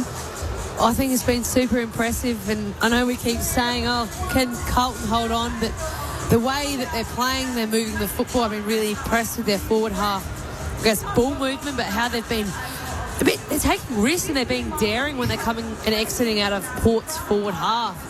I think, the likes of Jacob Smith, he's had the 16 disposal. Like, we talk about a Carlton's form slump. Jacob Smith, Cripps, Hewitt was dropped. Like, they weren't in form. Even Walsh, getting questioned. But tonight we've had Patrick Cripps with 19, Hewitt with the 18, Walsh with 16, Smith with 16, and Evans, I think he's been, Port Adelaide let him go. And he's playing and contributing highly. And on the other hand of Port Adelaide, I think it's just been a bit messy. And their skill execution hasn't been at level. I mean, it's not terrible, but Carlton have been all class. And they just look like they're just playing with a certainty and energy and they're daring with their footwork. And, yeah, I've been super impressed tonight, that's for sure. Yeah, it looks like the Blues have got a bit of freedom, doesn't it? They're playing an exciting brand of footy. They're plus 60 in overall possession, plus 44 in handballs, and uncontested possession plus 50. So that just shows you that they're throwing the ball around. It's moving quickly. Port unable to get to them, tackle them, put pressure on them. And when they go forward, it's precise. Port really haven't looked like kicking more than 3 goals tonight. So there's some work to do at half-time to see whether they can clean up their errors, do better with their tackling, and just be a little bit quicker with the ball movement to give their forwards more of an opportunity with less players inside their forward 50. On the text line 0437 774 774, Rob says this is exactly how Carlton play, that they start hot and then they disappear in the next 60 minutes. But to be honest, Rob, we've seen a fair few of their games from afar this year, and I do feel like they're playing a better brand right now. But again, you just don't know what happens after the major break in terms of mental space and momentum. But they do look improved, Tom. They do. And as Ed and Stephen both touched on, I just can't see it from Port Adelaide at the moment. There's probably nothing suggesting that, that they've wasted opportunities, or, that there's a situation where Carlton are up 35 points because, Port have not taken them. They're just completely on top in this game, and I know there's another half of footy, and no doubt Josh Carr will be talking about them to them to try and improve, but completely dominating this match. Yeah, Carlton look more like winning by 70 than Port do actually getting back into the game. Well, I don't think many of us tipped, to be honest. I think it felt like it might be the other way, where Carlton had their emotional rise last week and maybe this was going to be back to reality. But they've turned up early. 35 points is the margin at the half, and it's been a day of headlines. This could just add to it. So North Melbourne down 43 in the second quarter, come back, their second biggest recovery in history. Beat the Gold Coast Suns by 6. Cam Zerha with a kick after the siren. Oscar Adams, who's a local boy here in South Australia, gave away the free kick. Zerha cashes in. Geelong defeated Sydney by 27 at Cardinia Park. Jeremy Cameron with 3 goals. Max Holmes with 35 touches. Calf issue for Tom Papley. Malcolm Roses hurt his ankle as well. And the Pies and the Eagles. This was the headline act of the day. The build-up to Scott Pendlebury's record-breaking afternoon. Game 433. They did a magnificent job in the pre-game, the build-up to it all. Great to hear our call team as well. We had a star-studded trifecta with Nick Malthouse and Luke Ball and Boomer Harvey there. You couldn't ask for a better trio for a milestone game. It was an excellent contest as well. So the Pies got up by 29 in the third quarter. Got as close as 3 in the last. The Eagles really pushed them. Collingwood win by 10. Came with some casualties. So Darcy Moore hamstring, Will Hayes shoulder. Jamie Elliott looked to do his knee in the dying stages. I'll show a replay to Stephen and Ebony for our post-game chat. We'll look at whether or not Tyler Young might have done something nefarious there in terms of the contact. I didn't feel so. No but way. There's a few more angles that we'll check out, Stephen, and have a check. The fallout will be tremendous for Craig McRae. The positives of the win and the milestone game, but also the negatives of the losses. We can wrap it all up down in the rooms. Ray Chamberlain, who was on boundary duty this afternoon, headed down and caught up with Jack Crisp on ABC Sport. Well, we're down here in the winning Collingwood dressing rooms, and we've been blessed to have the presence of my man Jack Crisp. Jack, thanks for taking some time today. Before we get to Scott, first win in a month in front of another 90,000. In terms of on-field and coming up against what turned out to be a pretty plucky West Coast side, what was the messaging from Craig? Yeah, firstly, thanks for having me, and calling me blessed is very humbling, so I appreciate that, mate. We knew going into the game that their pressure was quite strong, and they brought that all day, made it very hard, and challenged us a lot at times. So, we knew it was going to be a bit of a contested day. And it ended up being a great fight, and we were able to get the win, scraped together a couple of late goals as well after they piled on the pressure. You talk about the pressure. Midway through that last quarter, I sort of had a little bit of a look, and you see yourself, Steele, Scott sort of getting in and around that back 50 behind the football. One other thing I did notice was the intensity in relation to tackle pressure, and sticking those tackles seemed to lift with you guys. What was the conversation when they started to challenge you coming in towards red time? Yeah, I think we gave up a couple of goals in red time the first couple of quarters, and we have done that previously the last few games as well. So we should have probably had more of a defensive approach around stoppages as well, which probably allowed us to put pressure on the ball and hit those tackles. But they were getting dangerous, especially in the centre bounce. Bailey Williams was getting up over the top a few times, and they were getting some really good looks. So we said to make sure we were knuckling down and putting the pressure on and giving our forwards some kind of chance. For you personally, tell us about Pendles this week, what it means. Give us some reflections. We don't get to be inside and see what the day-to-day stuff is about. What are your thoughts? Yeah, it's been pretty remarkable to see. I was just saying to a few boys outside when he was getting those photos with his kids in front of the crowd. It brought a tear to my eye. And me and Steele were talking about how special it is. And I think we celebrated him really well this week. And he wanted to get the media big stuff out of the way early in the week so we could kind of focus as a team on the game at hand. But it's just been so special to see what he's been able to do over his career. I've played 12 years with him. Always marvelled at what he's been able to do. And it's no surprise that he's got to this spot in his career because he is such a legend of the game. If you had to pick one, what's your favourite Scott Pendlebury haircut? Yeah. The dreadlocks are good, but I said to him, he went real clean skin shaved for a couple of games. I can't remember what year it was. I tried to find some photos on Google, but I couldn't find any. But I remember in my head, it was like fully nearly bald. I rated that one. Tell me the truth this week. What day of the week was it when you texted him or took him aside and said, rightio, 4:33, fair shout, not a bad effort. Tried doing 262 and counting in a row. I waited till we were dapping up pre-game. I said, mate, it's been a pleasure to play 12 years with you. I kept it short, simple. And he said, thank you. So, but no, he's had enough. He's had a lot of praise this week, and all the boys have probably got him to him individual. He gets a little clip around throughout the club about how good he's been and how appreciative we are of him. So, he probably didn't want to hear it from me. I know it takes a bit of time before you look ahead. Western Bulldogs next Saturday night at Marvel Stadium. Initial thoughts? Yeah, and it's going to be another great challenge for us. They play Marvel really well. Like to have a bit of speed on the ball. And again, it's going to be a good contested game. They've got a great midfield, so it's going to be a fun game. Crispy, thanks very much for taking time. Congratulations on the victory in what is a really unbelievable day for not just the Collingwood Football Club, but the AFL more broadly. Hey, right. Thanks for having me, mate. Appreciate it. Jack Crisp speaking to Ray Chamberlain after the Pies' 10-point victory over the Eagles in Scott Pendlebury's record-breaking 433rd game. Here at the Adelaide Oval, it's Carlton by 35 at the major break over Port Adelaide. And my goodness, we've just seen some shots inside the Yardapulti rooms.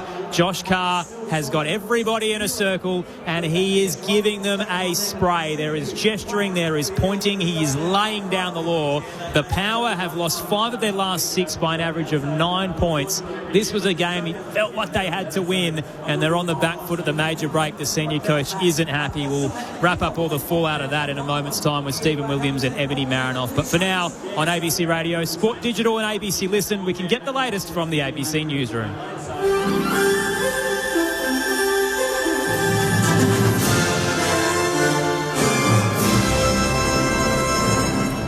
Hello, this is ABC News with David Rowlands.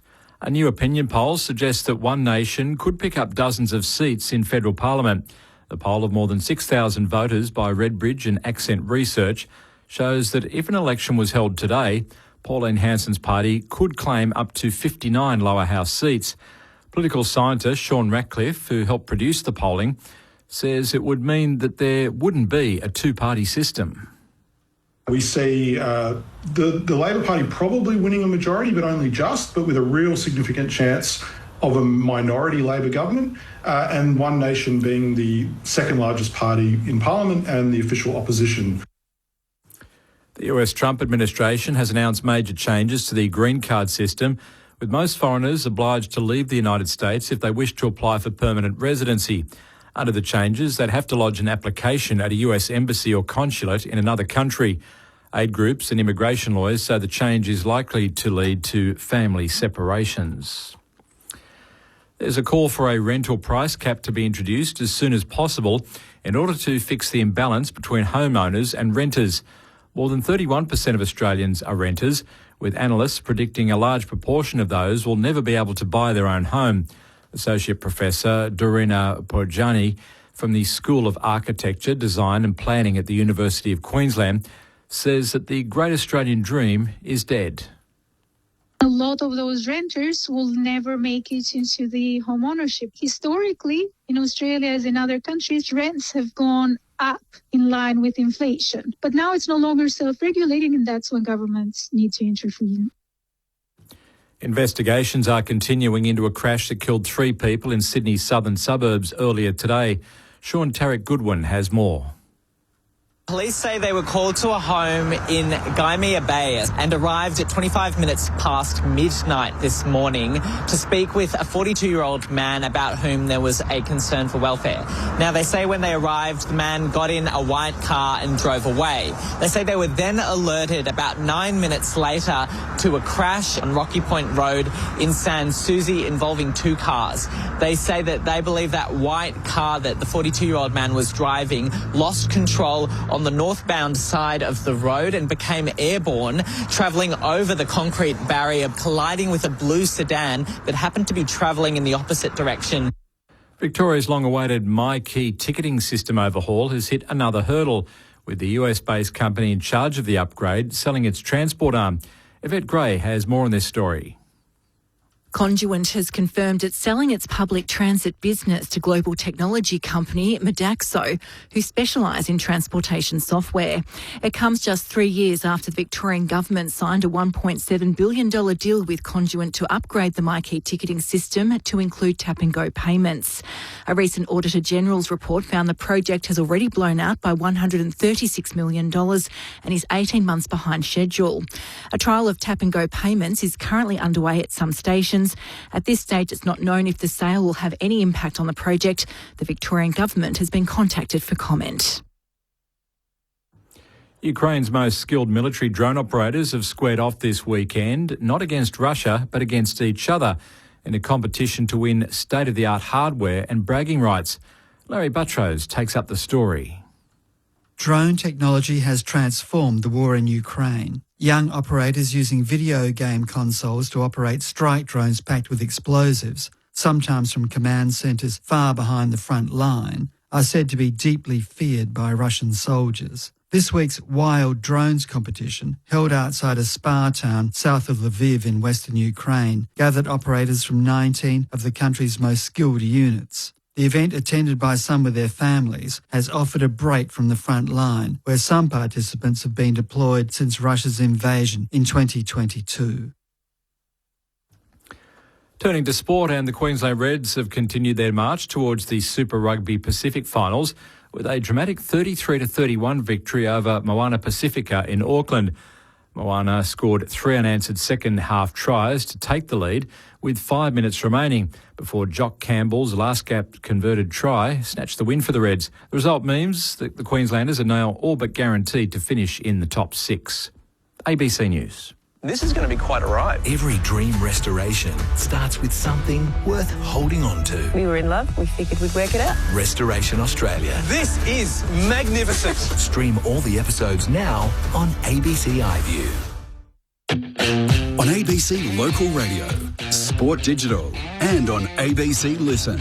This is Sir Doug Nicholls Round with ABC Sport.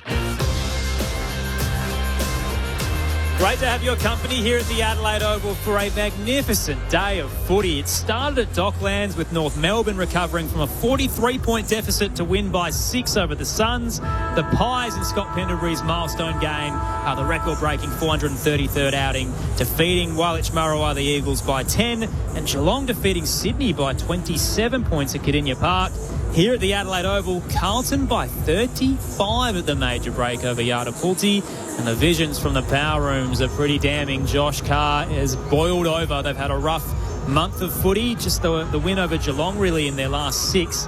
Outside of that, couple of close losses, and I think they've reached a tipping point in terms of their efforts. So we'll see what they've got in this second half. Obviously, Carlton notoriously fading away, but maybe this is a new era under Josh Fraser. Around the grounds, the A-League Grand Final was on tonight, so quickly mute if you didn't want to hear the score. The winner of this year's A-League Premiership is Auckland FC. Their first ever title. Remember, they were only founded a few years ago as well. They've knocked off Sydney FC 1-0. And Cameron Howison, the match winner, scoring at the 59-minute mark. So Auckland FC are your A-League premiers for 2026. In the Super Netball, the Adelaide Thunderbirds had a huge win over the Giants, 70 goals to 37. That is a monstrous effort. It might be up there in terms of records. And the Mavericks defeated the Lightning by 10 goals, 63 to 53 as well. Text line tonight, 0437 774 774. Stephen, you've seen the vision of Josh Carr. That's Stephen Williams and Ebony Marinoff, your experts tonight, alongside myself, Aaron Bryant, and Tom Wilson. Steve, what was going on there in the power rooms? Well, I don't think he had any alternative, really. You can speak nicely and stay calm and composed, but the effort that Port Adelaide showed us in that first half just wasn't acceptable. You know, Port have lost some games this year, but they've shown some character. But what they've delivered tonight has just been, just disappointing. So it'll be interesting to see what sort of bounce they get after that.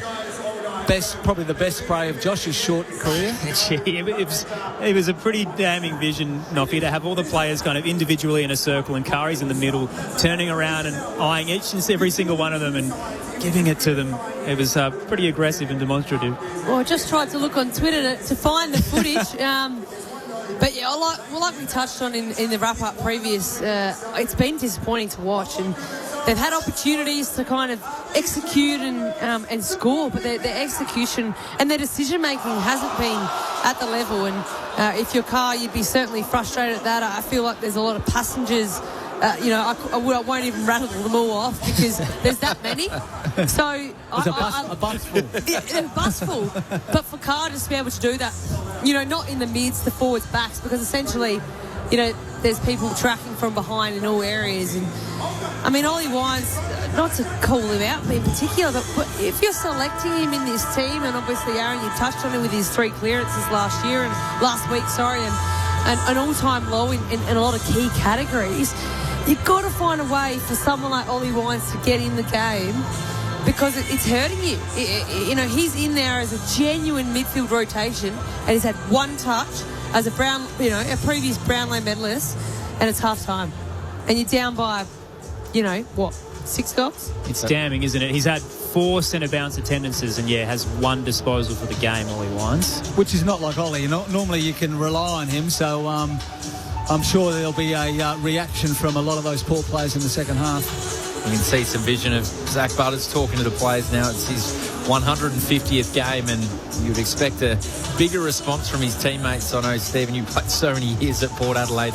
You would have had a lot of milestone games across those premiership winning teams. It's not the half you want to see. No, not at all, and particularly when he's probably one of the few guys that have actually led from the front. Him and Horn Francis have had a bit of the footy, but mind you, their direct opponents have probably been the ones that have done the most damage for Carlton. So they need to get hold of the footy. They need to move it a bit quicker, give their forwards an opportunity, one out, rather than when Carlton push all their numbers back. So Horn Francis is going forward.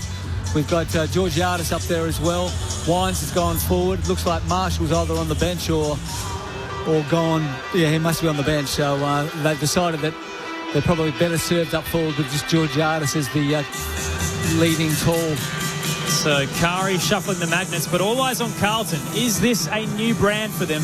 Can they hold on to this lead after half-time? 35 points is their advantage, as Josh Fraser found a way to keep them motivated for the full 4 terms. We're about to find out. Good crowd here at the Adelaide Oval. Bit of a chilly night in South Australia. Not too awful, but certainly enough to get your puffer on.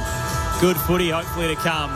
The Blues up 9-4-58 to Port Adelaide's 3-5-23. Here's the third term with Tom Wilson. So in the middle of the ground, Pitnett knocks it straight down to Hewitt, who goes inside the forward 50. From the first bouncer, Lear with the big fist to centre-half back, rowed by Richards for Port Adelaide. He's not wasting any time. A high ball up towards Georgiadis, who is strong. Takes the mark, 75 from goal, rolls around on his right foot and hits Horn Francis on the chest. 45 out, right up against the paint of the boundary line in the right half forward flank. There was a real change in style just then. Joe Richards marked the ball and then just turned and kicked the ball long to a one-out contest and gave his forwards an opportunity, and Georgiadis is good enough to win that contested mark. So Horn Francis did look inside here trying to find a target, but 30 players probably in that forward 50, so he's going to have a tough set shot right in front of the light tower. And Port would know Carlton's game after half-time hasn't been great, so if they can put a little bit of pressure on, you never know what can happen.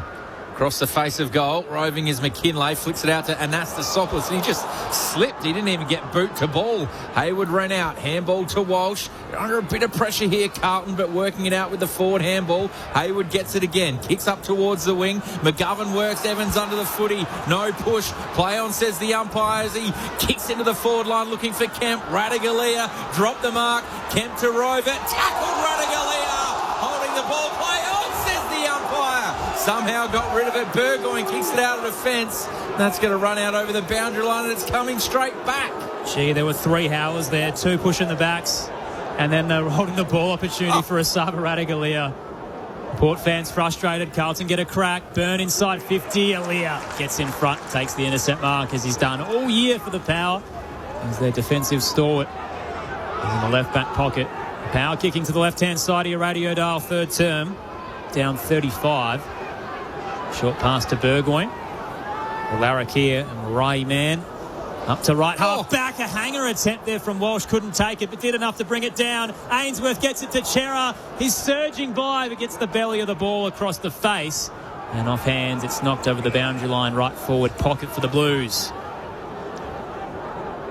Another real opportunity there for the Blues. That wasn't a hard kick, so Port a little bit lucky to get away with that. So boundary thrown right forward pocket. 2.5 gone in this third term. A few inside 50s here for the Blues. Pitnett runs to the front, knocks it back towards the boundary line, and Burns sees it over. Joe Richards is also one that he started in the centre square, so he hasn't had a lot of time around the ball. So Carr's obviously decided to get a fresh face in amongst the clearance players. A few extra reps. Boundary throw in, knocked to the front of the contest. Coming through from the back is a Port Adelaide player. Tackle to the ground. And it was Farrell. So we'll have another ball up. 35 from goal. That's Carlton's end. Lenny T just directing the traffic. So from the ball up, Hewitt's got the footy. Tackled by Burn-Jones. And kicked out of defence by Logan Evans, and finds Georgiadis at left half back. It's Georgiadis. Just the 1 goal on the night and 1 out of the full. Short chip kick. Lingered in the air a bit. Anastasiopoulos had to deal with Newman coming the other way. He knocked it down for the Blues. Dirksen gets it to Hayward. Back towards the 50 for Carlton. Radaglia gets a clean fly at it as Alia keeps Mackay out of the drop. Across the defensive goal face go the Power. Now to Pulte through Ware. On return to the side after being omitted for a few weeks. Heads to the eastern side. It's looking for sweet little long. Could have worked. Berry didn't quite read the drop and it rolls over last disposal Carlton. Just joining us as well, Matty Carroll out early in the first quarter with an ACL. Likely, or at least what the Blues are expecting. It's certainly a knee problem. Jamie Elliott had a similar issue in the Pies game earlier, and Craig McRae didn't sound confident about what is to come for the Collingwood Football Club. Chera inboard to Florent. Back towards the 50, they converge, 4-4. Fist comes from Alia on Mackay. Chera, front square, loops the handball to Pitnet, steps through traffic to Mackay, run down tackle from Burgoyne. 25 out, no whistle again. Port fans very confused about what holding the ball is right now. Clearing kick from Ware, slips through the midst of Whitlock. Walsh had a jumper tug from Richards, again no whistle. Ball up to come on the eastern side. Umpire's just happy to watch in this third term. It's Carlton by 35. Definitely that holding the ball interpretation has changed, hasn't it? Because we're used to seeing a lot of those paid. I don't mind it, but they just have to be consistent. So free kick to sweeten the ruck contest. Handball to Ware, got past Chera. Handballs to Richards. He's got the run of Butters on the outside. He'll want a 1-2 with Berry, and he does. So Butters goes inside the forward 50, looking for Anastasopoulos. He's got two Carlton players to beat. Hayward went to ground. Wines got on top of him. He's holding it in. Ball up, says the umpire. So Port Adelaide lock it in. Really haven't been able to get on top in this game. Hit the first of the match, and since then it's been all Carlton. Horne-Francis grabs the footy, tackled by Cripps. Umpire says, I'll have it. We'll do it all again at centre-half forward. The Blues up by 35 points. Haven't had consecutive wins this year. Last time they went back-to-back was the end of last season. Pitnet down. Got it towards Wilson. Handball smothered, went up and down. Wines tries to bulldoze through. Spun in the washing machine, dropped it. No holding the ball, free kick, but Carlton win it anyway. Hayward to Newman. Now the kick down the line. Up towards the broadcast wing is clean. Kemp takes the mark. Up to McGovern, strong in front of Radaglia. Just couldn't get there with the fist. Mitch McGovern, just forward of centre wing. Port Adelaide flood back with a bit of a zone ahead of him. Called to play on, but Radaglia doesn't rush. McGovern finally puts it up into the 50. On the march was Frankie Evans. Willem Drury gets a hand in and knocks it over. A couple of little former players out there tonight. So Corey Durden, the former Blue, was essentially traded for Ben Ainsworth, who's out there, and Francis Evans played for the Cats and the Power. So a couple of small forwards trying to make their mark against their old clubs. It's the Blues by 35. So Sweeten Pinette falls out the back to Burne-Jones. Quick kick around the body, looking for Georgiades. Roved by Smith to Hayward to Dean. He's on his wrong side, so he handballs forward inside the forward 50. Snapped around the body to a dangerous spot. A few flyers, one of them Mackay. He just crashed through the contest and didn't touch the footy. No free kick. The quick kick forward is cut off. That was a kick from McGovern. Is cut off on the line by Logan Evans. Glad they're starting to acknowledge this as well. Remember this from junior umpiring. When you take the footy, you can't walk back through the behind line and come out through the goals. So had to see Logan Evans backtrack and start again, and his kick is now a turnover. Straight towards Harry Dean. Right half forward for the Blues. Back towards the 50. Jagger Smith marks and wants to go. Turns it. Kicks from 40 and misses to the left. He could have had the set shot, Jagger, but just got a little bit too excited. It's a minor score. Carlton's lead is 36, and that behind is our first score of the quarter. It took 7 minutes to get there on ABC Sport. How would you describe the quality, Stephen? Well, it's not the greatest, but Carlton are certainly still controlling the match. Mitch Georgiades with a goal of, or a mark of the year contender if he pulled it down. And he does love getting up high. Couldn't complete the mark. The quick kick around the body ended up with Nick Haynes, defensive side of centre wing. He gets it to Dirksen, finds Ainsworth in the middle of the ground. They're just picking Port apart. Another quick kick finds Walsh, forward of centre wing. Just picking apart. Just keep doing it. Finds Chera, 70 from goal. So many free players. Looking for Mackay. And Mackay got two hands, but it was roved almost for a moment there by Young. Couldn't complete the pick-up. Farrell got the quick hands away. It was important to Sweet. He's trying to find Horn Francis, who created some body contact, and he's going to get pinged for it front on. Newman wanted to play on, but it's going to come all the way back. Braden Ingram. Some of the management of the power players is interesting. So Christian Moraes has been on the bench for 22 minutes of game time. Both he and Ollie Wines have played less than 50% game time. So it's interesting the way some of these players, Josh Lai as well, 15 minutes on the bench, and he's still there at the moment. Well, is that just where Port Adelaide are at with their list, or is that's 2 rotations? It's just crazy. Harry Dean bangs it back towards the 50. Mackay nearly got it in a pack. Knocked down. Head over the footy was Chera. Francis Evans off the ball. Put a high one over Ware. Free kick to Yardapulti. He'll hand it off to Logan Evans. They're down 36. From a mid-season draftee. Down the line of Whitlock. This is good movement for the Power. Whitlock doesn't really know what to do next, though. Waits for Berry to get ahead. Chips it over the top, and now he's got some time to turn and go. Open real estate. Berry swings it on the left into the 50. McKinlay's on the march. Newman brings it down. Georgiades can't get low enough. McKinlay pounces. Tight angle. Should have gone for something special and instead went for the handball. It's smothered by Cowan. Back towards Wilson. Little 1-2 with Haynes. Billy Wilson squeezes the kick down the line. Kemp will take it right half back. Goes to Mackay, who worked off Aaliyah and marked it in front of Radigalia. Handball's back to Wilson. Chips a 45 ball straight to Aaliyah. Lowers the eyes up the ground, finding McKinlay's. 60 from goal at left half forward. Oh, no. Oh, you called it there, Steve. There's about 6 Carlton players, and he kicked it straight to him. Now they're running and bouncing through Walsh through left half back. Over the top to Chera. Another sweeping handball finds Evans. Bit of circle work out here for Carlton. Over towards Ainsworth, dropped the mark, got through a tackle, back to Chera, threw it to himself, and the umpire saw that one. Not going to get away with that. Port Adelaide win the free kick through Drew.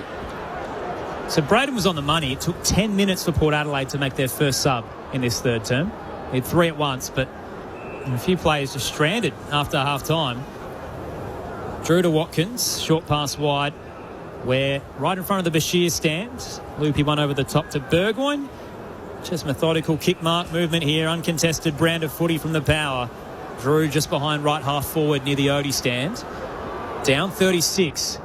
Willem Drew sends Yardapulti inside 50. Huge fly from Horn Francis. Just couldn't bring it down. Jagger Smith front and square gives it to Pitnet. Dirkson's kick smothered. Ricochets to Wilson, though. He can march it out of defensive 50.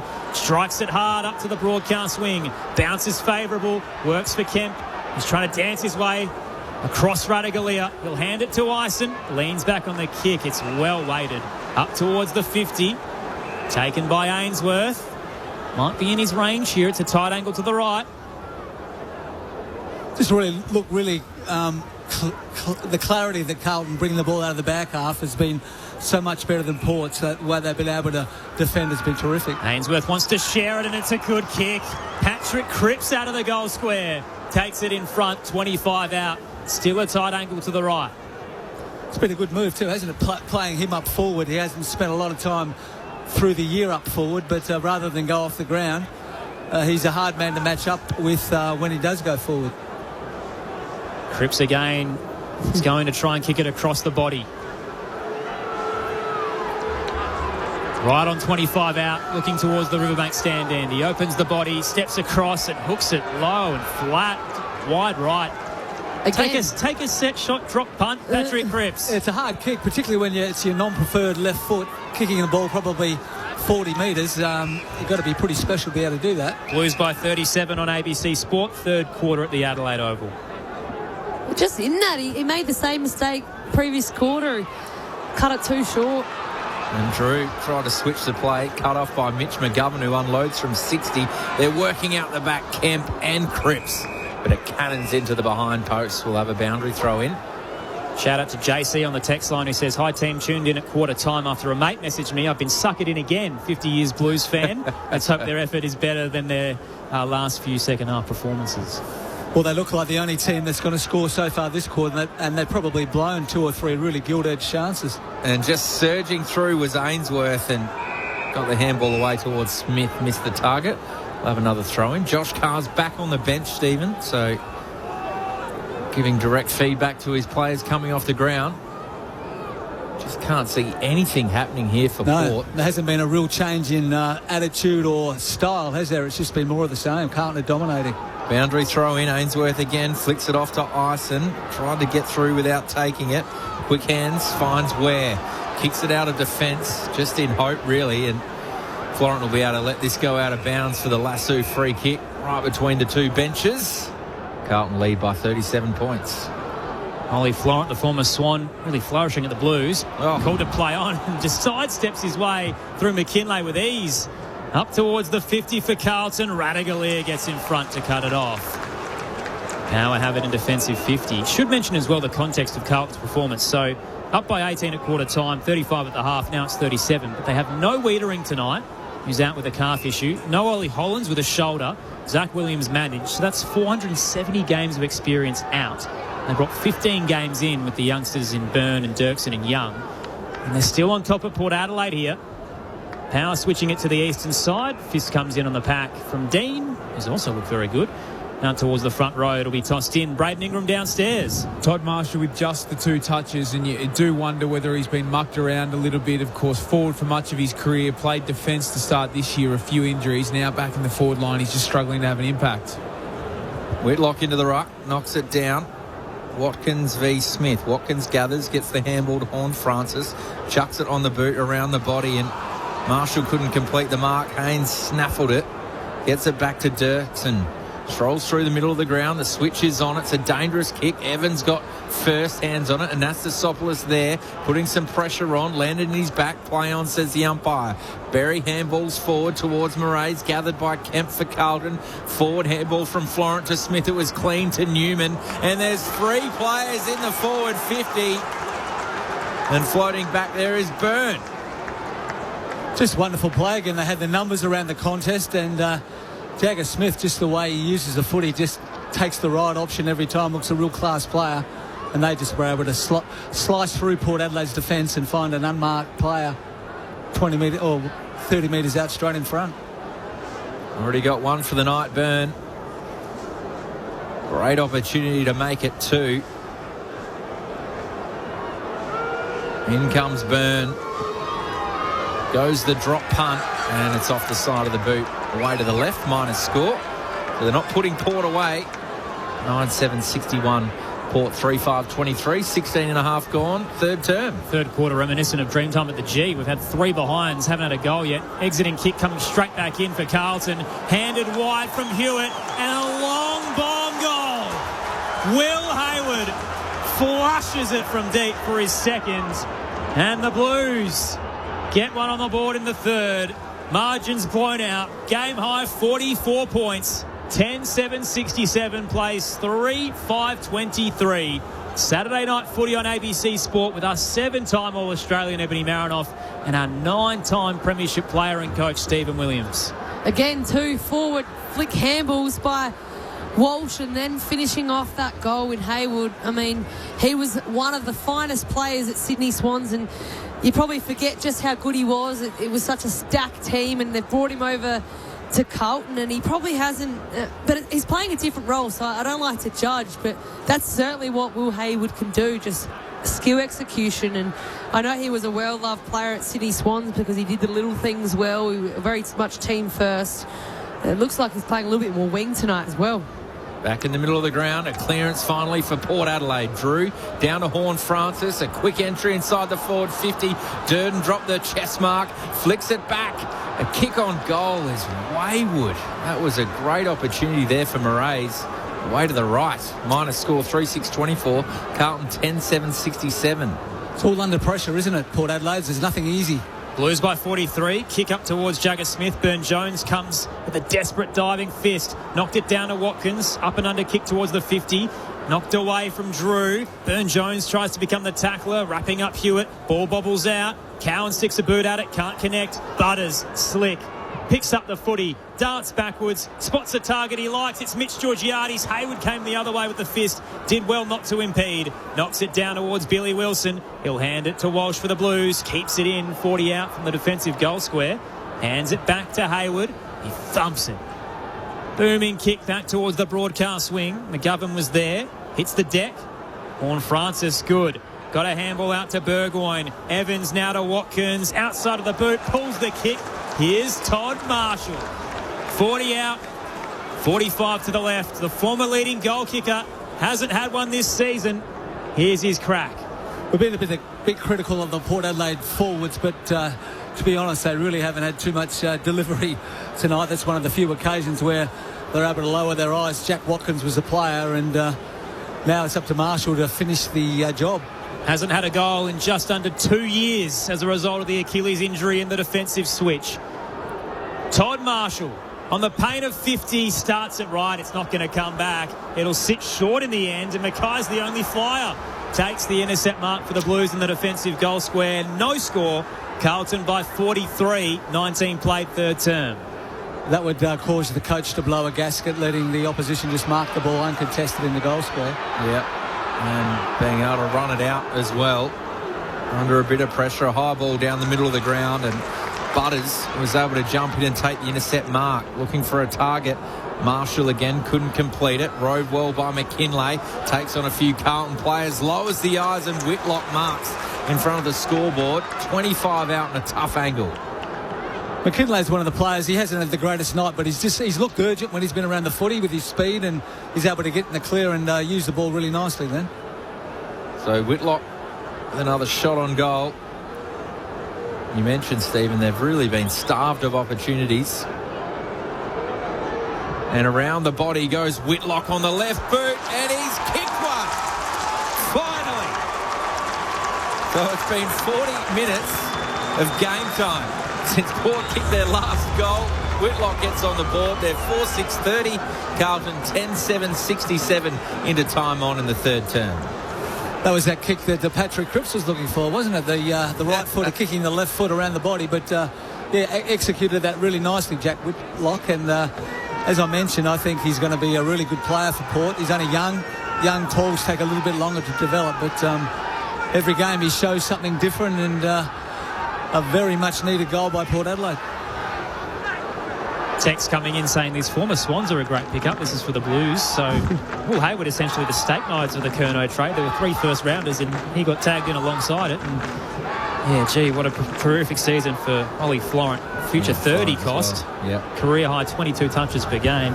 Port get one back though. 37 points they trail by. Tap downs going their way as well. Sweet gets it out towards Burgoyne, back towards the 50. Wilson got behind Berry, cuts it off and hands it towards Florent. Nearly run down by Richards, but he did impact the kick. Anastasopoulos left half forward.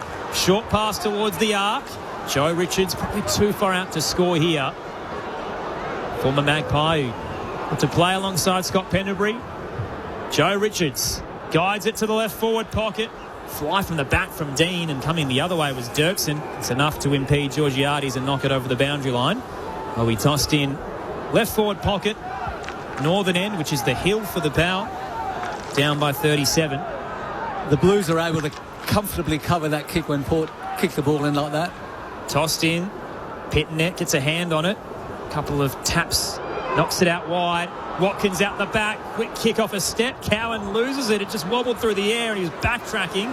Tries to paddle it to his advantage. Right back pocket. McKinlay's tailing. Gets a tumbling kick. A worm burner up towards Mackay. Hands it off wide to Jagger Smith. The Blues have done well here. Chera gets it out to the broadcast wing. Nice kick up to Kemp. They've got the overlap now as well. Hands it to Ison. Over the top to Hayward. He pump fakes again. Gets through Butters. Central kick. Blazing by. Flynn Young. Misses to the right. Oh, it was exceptional end-to-end footy. They just didn't get the reward. Carlton by 38. That's the sort of footy that Port will probably be playing earlier in the year. Just be able to win the ball in the back half. Really nice slick hands. Use the numbers to work your way through the opposition and take the ball the length of the ground. Farrell brings it back in for Port. Radigalia flies. Good grab. Front of Kemp. Handballs quickly to Evans. Just trying to get something going. Kicks long towards Durden. Hits the target on the chest. There are Port players streaming forward. He's going to go longer to Georgiades against Dean. Dean brings it to the front of the contest. Creates another one. McKinlay to Georgiades to Horn Francis. He lowered the eyes into the middle of the ground. Sweet marks 45 out directly in front. Could have blazed away there, Horn Francis. Yeah, it's just a nice bit of composure, wasn't it? It straightens him up. Not sure about kicking it to a ruckman, but we'll see. You're so old school, I love it. So Port going for back-to-back goals for the first time in the match. Broke a 40-minute drought earlier. In comes Jordan Sweet. He's going to have the distance. It's just going to be away to the right-hand side. Minus score, 4-7-31. Carlton 10-8-68. 24 gone in the third term. Not many scores, so this is going to be a much shorter quarter. Plenty of fallout to come your way in the postscript as well. We'll unpack this game, what happened at the MCG with the Pies winners, but plenty of injuries. Billy Wilson plays on from the defensive goal square and tried to ball past Durden, who wasn't having it. Holding the ball, free kick. Oh, it's on. And it's on. Melee, there's a few spot fires everywhere. Georgiades entangled with Newman. Richards is getting stuck into it with Cowan. Corey Durden doesn't care. He's backtracking on the mark. He's ready for his set shot against his former side. Billy Wilson been so good tonight. Just bit off more than he could chew. I think if I was Durden, I'd kick this before the umpires turn it around and There's give it to Carlton. still a melee while he's coming in for the set shot. It's all happening. Corey Durden gets one against his old bob and runs straight into the scuffle. Let's get this melee started, he says. It's happening all over the ground. Braden Ingram downstairs. What do you see? Well, the scuffle was basically over, and then Sam Walsh came from 60 metres away to take on Georgiades as Durden was taking that set shot, and that's why it re-erupted. They're probably lucky not to give away a 50 there, Yes. or another shot on They goal. normally give a 50, don't they, for that sort of thing, just to break things up. But the umpires have been different tonight. They've played by a different set of rules than they normally do. Blues by 31. Corey Durden, one of 8 players who's kicked a goal every game this season, continues that stretch for him as well. Well, Durden went straight up to Newman, so interesting to see that. I don't know whether that's past players playing on the same team, but giving the fans what they want here on a Saturday night. Gives them a bit of voice. Could they do something, Port Adelaide? They'll need another clearance. They're going to get it through Richards. An underarm ball up towards that man Durden, who took on a couple of tackles. Might get pinged here. No. We'll have a ball up. Centre half forward for the Power, Braden Ingram. The last 2 centre bounces, Zach Butters has started at half-back inside the defensive 50. A curious one. Very curious. Walsh goes with the handball, gathered by Horn Francis, shrugs one tackle, takes a bounce as he was tackled by Cripps, got it away just in time, but it causes a turnover for the moment. Carlton normally pretty good with the hands, but Wines was better. Got it to Drew, kicks up towards Richards, tackled by Walsh, pulled out of the ground there by Hewitt. He was tackled by Sweet. Ball remains in dispute. They're pretty happy to hold it in. They will have a ball up just forward to the centre circle for the Power. Horn Francis was nearly the old Kevin Bartlett, wouldn't it? Bounce the ball out. Audacious. He had 4 around him and went for a bounce. Sweet takes it out of the ruck, enters inside 50 with his kick, knocked away from Durden by Cowan. Tackle laid by McKinlay, holds things up, 45 out. So Port have won the quarter, 1-4. It's not quite the navy blue of old capitulating after half-time, but they've lost a third term here if they can't get one late. Tapped down, Horn Francis' kick smothered, ricochets out to Logan Evans, who pulls the trigger from 55. It's just going to fall short on the goal line. Intercept mark taken. Mitch McGovern got back in time. That's a big one for the Blues. They'd leaked the last 2. Margin could have dropped down to 25. It's going to be a 5-goal game heading into the final term. Nick Haynes in the right back pocket runs down the clock. And it is Carlton by 31 at 3-quarter time. 10-8-68 to Yardapultis, 5-7-37. The Blues just lost a bit of their lead at half-time, but it's not diabolical. I wouldn't be raising any red flags just yet. There's no alarm bells, but there's still a quarter to go. Can Carlton hold on and get back-to-back wins for Josh Frazier? The thoughts of Ebony Marinoff and Stephen Williams about to come your way. Goal scorers at the final change for the Blues: 2 to Hayward and Kemp. Singles to Byrne, Ison, Hewitt, Walsh, McGovern and Cripps. Meanwhile for the Power, 2 to Horn Francis, singles to Durden, Georgiades and Whitlock. Matt Carroll injuring his knee in the first quarter, an expected ACL there. Otherwise, clean bill of health for both sides after that incident. It is great to have your company for this blockbuster run of fixtures today on ABC Local Radio, Sport Digital and ABC Listen. This is Saturday Footy on ABC Sport. We all know the AFL is the greatest game in the country. We know it's the most skillful, it's the toughest, and it's the most exciting sport there is. From 55, that's a monster bomb! But every year, in the middle of winter, for just 80 minutes... across 3 Wednesday nights. We all agree this might be the greatest sporting theatre there is. He's over! He scored! How good is Origin? Oh, it's the best, Louis. It is the best. There's the big hit. Oh, bang! That's a big hit. And the miracle try. He's over in the corner.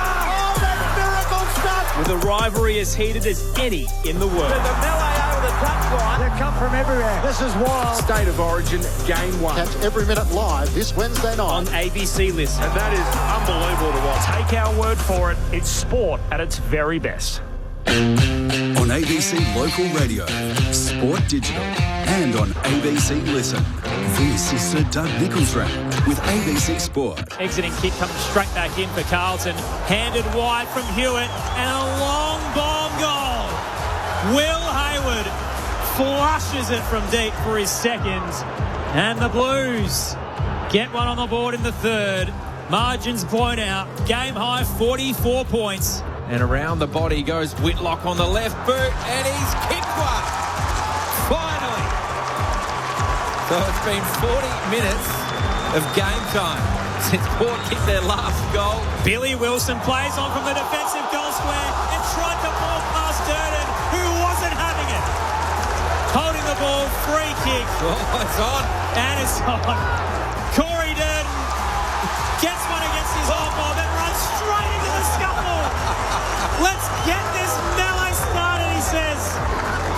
This is Sir Doug Nichols Round on ABC Local Radio, Sport Digital, and on ABC Listen. Bit of a fight back late from the Adelaide, but Carlton have controlled the contest up until about time on of the third. They've looked like the better team. The question is, has Josh Fraser found the answer for their second half fade-outs? There's a quarter to go. They're up by 31. Feels like it's a pretty decent margin, but it's not unchaseable for Port Adelaide. 10-8-68 to the Powers, 5-7-37. Aaron Bryans and Tom Wilson with you for the call alongside Ebony Marinoff and Stephen Williams. And Moffy, just looking at the numbers in that third term, Carlton have been prolific all night, but 11-2 clearances against them in the third quarter. Well, we challenged them at the half-time and wondered what would come. And Carr, I'm sure, you can see his intent with what he's saying. I'm sure some of the statistics he would have absolutely just said to the boys it was not good enough. But I thought they were just able to win their fair share of the footy. The ground ball was, prior to the first half, was a worrying sign. I think Carlton were plus 20-odd. And that's not just scrambles. That's like your loose balls, your hard balls. So they were certainly able to even that up. And they were still plus 20 Carlton with the handballs, but had been kicking at about 73%, and that was down to the 64. But even tonight, I thought, like Jason Horne-Francis' ability to stay in each contest, we just probably need Butters to stand up a little bit more. But that was probably a much more complete quarter from Port Adelaide. If you're looking at the statistics, I spoke about the bus half full. You've had numerous in Logan Evans with 7. Bergen got busy with the 7 as well. And Ware with 6. Continuing on with the sweet impact with the hit-outs. I certainly thought he got on top, which he did. He had 7 hit-outs to Pitnet's 3 that quarter. It was certainly an improved performance from Port Adelaide, but to be honest, Carlton should have increased their lead. They missed 2 or 3 absolute gimmies running into open goals. So although Port were able to kick 2-2, the Blues 1 goal 4, I think Carlton will be a little bit dirty that they're not a bit further in front. 31 points is a pretty handy lead, particularly when you've only kicked 37 for the night. So, Port would probably have to kick 7 or 8 goals in this quarter, and they just don't look like they got it in them. Funny how when Patrick Cripps has a quieter one, it's not as damaging. So just the 4 touches in that third quarter, but yeah, he was incredible in the first half. So I wonder if that played a role, given in the first quarter he had 13 touches and 4 clearances, and in the second, Patrick Cripps has followed that up with 6. So, yeah, quite a third term for him. I'm sure he'll bounce back in the fourth. Braden Ingram's downstairs with all the injury news across the night. So as we know, Aaron, Matt Carroll out of the game with what the Blues fear is an ACL. Mostly clean bill of health aside from that. Interestingly, I mentioned Zach Butters at the end of that term, or the back end, was starting at half-back. He's gone there again. Josh Carr grabbed him at the three-quarter time huddle. Perhaps to explain that move, he was then in the defensive line group. So certainly something I haven't seen before with him not being in the middle here at the moment. It is, again, a very different look at that first four at the centre bounce. Drew, Burgoyne, Sweet and Richards. So are we about to get a bit of deja vu? The Power have fought back in a fair few contests the last month and fallen short. And Carlton last week looked like a new and improved outfit. They knocked off the Dogs by 12 with a last quarter blitz. And they hold on here, 31 points to their advantage in the final change. Saturday night footy on ABC Sport. Earlier, the Roos beat the Suns by 6 after being down 43. The Pies beat the Eagles by 10. Geelong knocked off the Swans by 27. We'll wrap it all up for you shortly. But now it's time for the final term. Jordan Sweet flies alongside Pitnet. Neither get a clean tap. Burgoyne collapses into the footy. Ripped out of there by Cripps, though. Handball was tight and tough towards Walsh. Drew wraps him up. Ball up centre square. Carlton by 31. If Port Adelaide are any chance, they have to kick a couple of goals quickly and put that doubt into the Carlton minds. So Sweet takes it out of the ruck, tries to get it clear, and just drops it in the end. Play on, says the umpire. Walsh gathers for Carlton, kicks towards centre half forward. Lai takes the mark and takes the game on. Goes straight down the middle of the ground looking for Marshall, who marks 50 out. Port Adelaide players streaming back. Horn Francis is in the goal square. And Marshall's going back. Now, he's had a shot earlier and he didn't make the journey. Well, this is what he's paid for. He's an experienced goal kicker. Needs to go back. If Port to have a chance, he needs to go back and kick this. The reason he was sent back in defence is he's elite kicking. So he's got an opportunity to give Port a sniff. He's going to take a kick of 50 metres. Big Todd Marshall for his first goal of the year. Steps to the right and slots it. There's a heartbeat for the Power. And they all get around the big fella. 617 days since his last major. Gets the first of the last. There's 6-7-43. Carlton 10-8-68. Well, 4-goal game now. Could they do it again against the Baggers? They're renowned this year for their fourth quarter fade-outs, and we just touched on it earlier. The third quarter was certainly won by Yaltapuli and off to a flyer in this fourth term. Josh Lai did really well just to be able to intercept that ball and then just play straight on rather than go back behind his mark, as most of them have done all night. He played on, got it down there quickly, and it's amazing. You give forwards an opportunity, one out against their defenders, and they'll win more than they lose. I wonder if there's a fair few knees wobbling around the country, and particularly over east. Carlton have led for pretty much the entirety of the night. Margins down to 25. Tap down. Port Adelaide again out of the middle. Burgoyne to Butters. Couple of bounces. Arches the back. The stand-in skipper in game 150. Hits Horn Francis. Juggled and hit the deck. And it bounced off the turf while he still had his mitts on it. They don't pay the mark. Wilson mops it up and hands it to Haynes. He kicks up to left half back to Florent. That was one of those where kind of what we see in cricket. If you have the footy but you fall into the turf and then it just bobbled out. He dropped it. Yeah, I think it was fair enough play on. So Florent at left half back, up the line. Flying McGovern. Staying down was Burgoyne. Lai, after affecting the spoil, tries to gather the footy, got the handball away just in time, and Burgoyne was happy to see that out over the boundary line in front of the Carlton bench. So we'll have it chucked in. He would have probably liked to see Zach Butters just pin the ears back and kick the goal there, just streaming through the 50-metre arc with a full head of steam. Yeah, and he had so much steam, he just had too much on that kick for Horn Francis, who still nearly grabbed the mark. Boundary throw in. Sweet knocks it forward. Butters running through, couldn't lay the tackle. Handball out towards Hewitt for Carlton to Walsh. From 75 out, long kick inside the forward 50 for Mackay. He's held him extremely well tonight, the big fella. And Carlton are wild about Harry as he takes the mark in the left forward pocket. It's going to be a tough shot for a left footer. It was a strong mark, wasn't he, considering he's on a terrific player in Aaliyah. To be able to hold the ball like that was outstanding. Now this is the tough part of the contest. He's going to run around on his right boot. Harry Mackay snapping, and it's narrow. So minus score, Carlton 10-9-69. Port 6-7-43. 4 minutes gone in the final term for ABC Sport. What do you reckon the percentage of the old snapping for goals are tonight? There's maybe 1 in about 8. It's a freak out. I was just thinking that. That's 4 goals from Carlton. Hasn't been the best audition if you're a snap around the body kind of guy. Port Adelaide kick it out towards the broadcast wing. Fist comes in straight back towards the 50. Jagger Smith there gives it to Francis Evans. Curling from 45. It's shepherded through. Frankie against his old side gets one back. Port Adelaide with a turnover out of defensive 50 is costly. The Blues by 32. 11-9-75 to Yardapulti's 6-7-43. 4 played final term Saturday footy on ABC Sport.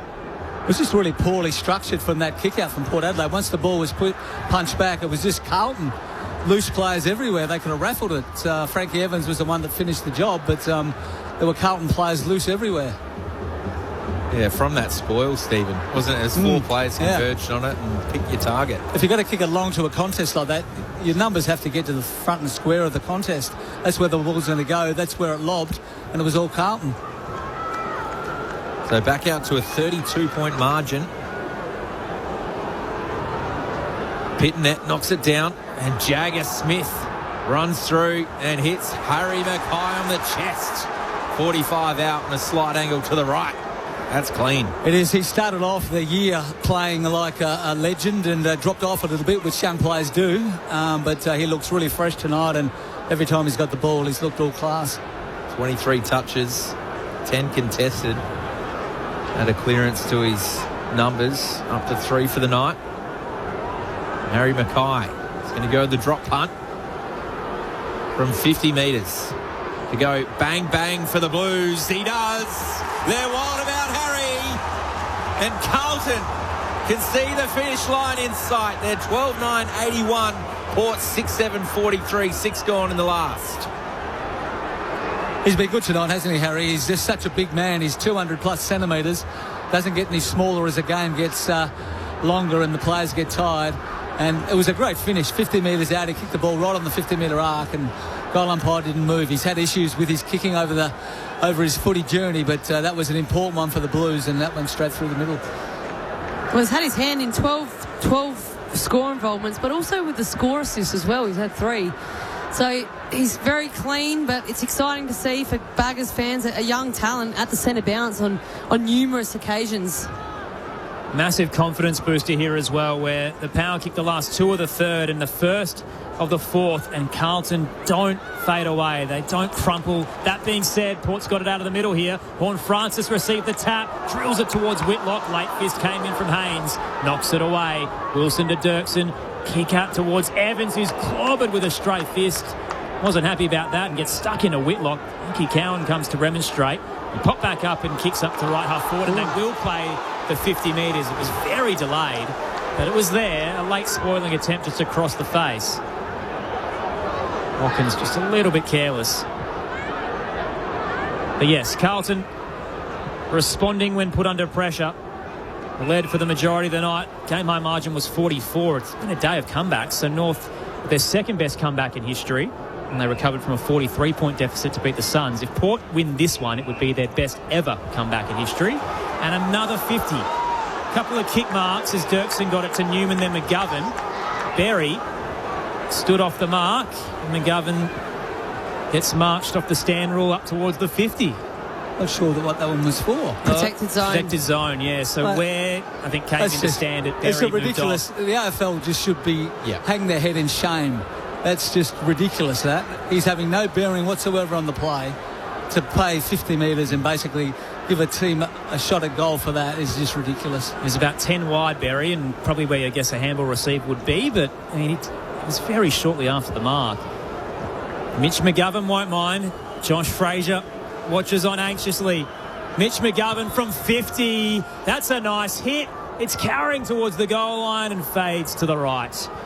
Minor score, Blues by 39 at the Adelaide Oval. 8 played, final term on ABC Sport.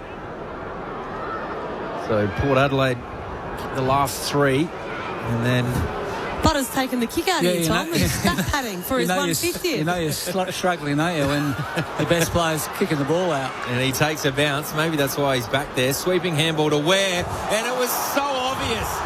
Ison put the icing on the cake with the right boot. Oh, at the goal line, Radagalia saved it there. The goal umpire's going to check. He just did too much, didn't he, the young fella? Played it really well, didn't he? Took the bounce. Just needed to put a bit of air in it.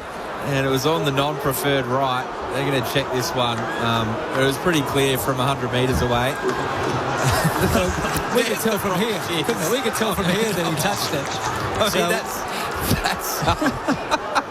that's pedantic, to say the least. We know we've had a few issues with Crows games here, Stephen. But yes. Probably a little unnecessary. Minor score. Carlton go to 12-11, 83. Port 6-7, 43. He's cost you a quality call there, Tom. That was a very nice moment for the young man. Just didn't get enough of the footy. Darcy Byrne-Jones heads hard and straight, right up the spine towards the centre square. Drew tried to bring it down. There's an over-the-shoulder contact. It's going Carlton's way. They're going to take the advantage. Everybody stopped. They heard the whistle. Everybody turned to the umpire, except for Jagger Smith. So gets the free kick played on, sent straight into the 50. Jack Ison gets another crack. It's an interesting one, that advantage, because when everyone stops and looks for the umpire and the player with the footy sees which direction it is, it's tough. It is tough, and it's been tough for 20 years. They've been doing it. Set shot straight in front, 35 out. Jack Ison, the Yorta and Wiradjuri man, misses to the right. And it's the Blues by 41. He's just creeping towards a highlight play, Jack Ison. Just can't cap it off. 10 minutes played, final term on ABC Sport. He's going to keep his perfect record on something miraculous happens in footy. Brought back down the middle of the ground. Wines, a rare touch for him. Tackled as he handballed, gathered by Cripps. The turnover's on. Haynes goes very short to Evans. Certainly wasn't the journey. And he's wrapped up in a tackle by Watkins. And we'll have a ball up in the middle of the ground. So, umpire's in there. Quickly throws this one up. Pitnet in front of Whitlock. Quick hands from Cripps to Newman. Finds his teammate in Young. 60 from goal. Players leading hard at him. And he's going to go a chip kick towards the top of the goal square. Lear brought it to the front. Roved cleverly. Handballed over the top towards McGovern. Lai intercepts. Takes them on. Handballs to space. Running onto it is Anastasopoulos in the left back pocket. Finds Horn Francis up the ground. Marks at left half back, but has to wait for some options to flood forward. The Hornet, who has 2 on the night and 28 touches now as he kicks on the 45. Into the corridor. Richards to Butters off half back again. Kicking to no one. Straight up to half forward, and the Blues were waiting. Nick Haynes gobbles that up. Not sure what Zach Butters was thinking, but the backline move hasn't really worked so far. He's had a couple of really poor turnovers. Are they trying to get something going from the halfback, putting Butters there? Is that what we think? No question about that. Right intent, but wrong execution. Haynes went out towards Ison on the Eastern Wing logo. Back to Billy Wilson, and the Blues will just chip away at the clock here. Cowan, centre half back, short to Walsh. We've got 12 to go in the final term. It's Carlton by 41. We'll wrap up all the games earlier today and get some reaction, hopefully in both camps as well for you.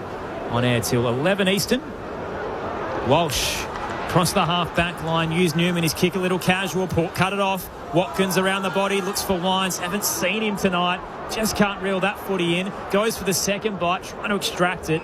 It will be a ball up. Ollie Wines with the 5 touches tonight, the Brownlow medalist. Just doesn't look himself. Whether he did mention after the game in Darwin last week that it's the hardest minor round game he's ever played in, so maybe he's still suffering from dehydration. So Mackay's quick kick forward went through a couple of power players' hands, but Evans was clean to Butters to McKinlay. Long inside the forward 50, pushed underneath it was Marshall, no free. Roving at the back was Georgiades. It's the post. Quick kick on the left.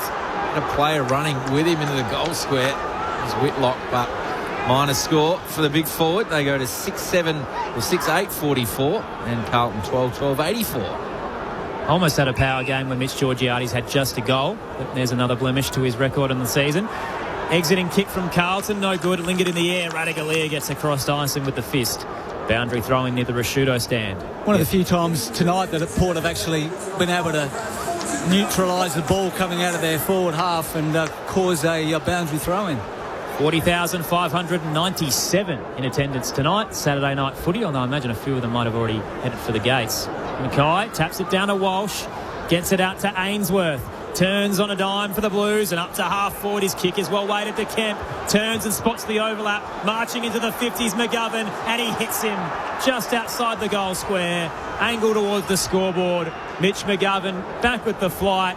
And it might be all said and done now for Port Adelaide. The Blues flying at the Adelaide Oval. Just look far too good, don't they? Their method, the way they've moved the ball from the back half through the midfield has been so much better than Port Adelaide's, and that was just another classic example of it. Another kick around the body coming. This one's not that much of an angle. They haven't worked for Carlton all night. Mitch McGovern tries to buck the trend, hooks it on the left and puts it through the big sticks. Blues by 46. Josh Frazier can feel the consecutive victories now. McGovern's got 2. They're out to 13-12-90. Yardapulti 6-8-44. 10 to go, final term. Saturday footy on ABC Sport with Ebony Marinoff and Stephen Williams. They've just worked harder, Ebony, I reckon. When they've actually won the ball, it's always been Carlton that have been willing to push harder and get back behind the Port Adelaide defence. And, that's just a mindset thing, and they've been a lot better at it tonight. Well, you can just see with that transition through the corridor, Port Adelaide not able to defend that at all. I mean, it is fast ball movement, but I know Port Adelaide have been able to get on top, but Carlton have seemed like they've had that superior fitness over Port Adelaide all tonight, and very youthful Carlton have looked. Powerful and youthful. Vaughan Francis out of the middle, bangs it forward, brings it to ground. Whitlock roves, handballs to Georgiades. Ball being pinballed around and Powers forward line. Carlton working hard. That was clean from Florent. Streams through centre half back with Jagger Smith. Kicks to a contest on the wing. And they've just got numbers everywhere here, Carlton. They're just reading it best. Ainsworth goes by hand. Goes to Young, who kicks a banana on his left foot up towards centre half forward. But Sweet works his way back. I think there's going to be a free here to Mackay for a Shepherd in the contest. He gets the free, 60 from goal. He's saying he's going to have a shot. I mean, this would take a monster. So he runs around, 55 out, kicks to the top of the goal square. Josh Lai in there trying to fist it through. Rode by Byrne. He had his head ripped off there by Burgoyne. He'll get a free kick in the right forward pocket, right in front of the scoreboard. First to the ball again, and you're going to win those free kicks. So Carlton just have been a lot more alert than Port Adelaide, and definitely a free kick. So entering party time stages here for the Blues. Total domination. Port kicked 3 in a row across the late in the third quarter and the start of the fourth, but they're responding. And he snapped it around the body for a minor score. So goal umpire took their time there, but just a little narrow. So 13-13-91. Port a 6-8-44. Could have had 3 or 4 tonight, Taylor Byrne. You just missed some fairly simple ones. Evans links up with Burgoyne, gets it to Richards, and straight up the corridor got the power, but Vaughan Francis hands it to Chera. Turnover Carlton. Cripps does enough to knock it towards Jagger Smith, coming back for a hold. And Chera just latched onto Anastasopoulos on the turf, so Port get one back. Anastasopoulos wide. Uses Lai, and now Watkins for Yardapulti. Sweeping handball over the top to Berry. Took a while to get to him. He's crunched for his efforts, but gets it to Moraes. Hasn't played a lot of game time tonight. Played on, and he's trying to dart and dodge and duck and weave. 5 D's a dodgeball. Hewitt gets him. Ball pops out. Holding the ball, free kick as Joe Berry's brought to the deck by Ison. Just Moraes got trapped, sold Berry into trouble, and it was all over. Ison plays on, kick smothered. Berry cut across, ricochets to Hayward though. He gets it back to the young man. Ison in game 2, he's looked very good. Hands it off. Down the line, kick comes from Jagger Smith.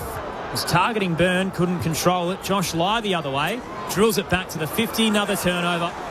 Just stuck between the arcs. The Blues, through Haynes, lead by 47 points. Final term on ABC Sport. Haynes flicks it back to Dean. And about 25 metres back into defence. Oh, makes it hard for his teammate in Florent, who had the composure in the end. Got to keep your composure. He does. Finds Chera in the right back pocket. Short to Ainsworth. Now he decides to play on and kicks towards the wing. One-on-one contest mismatch. Harry Mackay in front of Jace Burgoyne. Doing as they please at the moment, the Blues. Short to Florent. As he assesses his options. Goes to Cowan now. Offensive side of centre wing. Outer side of the ground. Carlton in total control. Up by 47 points. Kicks the ball up to right half forward. Pitnet at the back of the pack. Takes a good grab. Handball to Ainsworth. Short pass inside the forward 50. Was looking for his teammate in Kemp, but Aaliyah gets across to cut it off, and we'll have a boundary throw in right half forward for the Blues. They lead it by 47 points as we enter time on. Did they sack Michael Voss 2 weeks too soon? Do you think he would have got this performance out of them? They did play well in Brisbane. Maybe his last game. Maybe it was coming. Tossed in, sweet down. Chera, though, sends Carlton inside 50. Mackay flies, can't control it.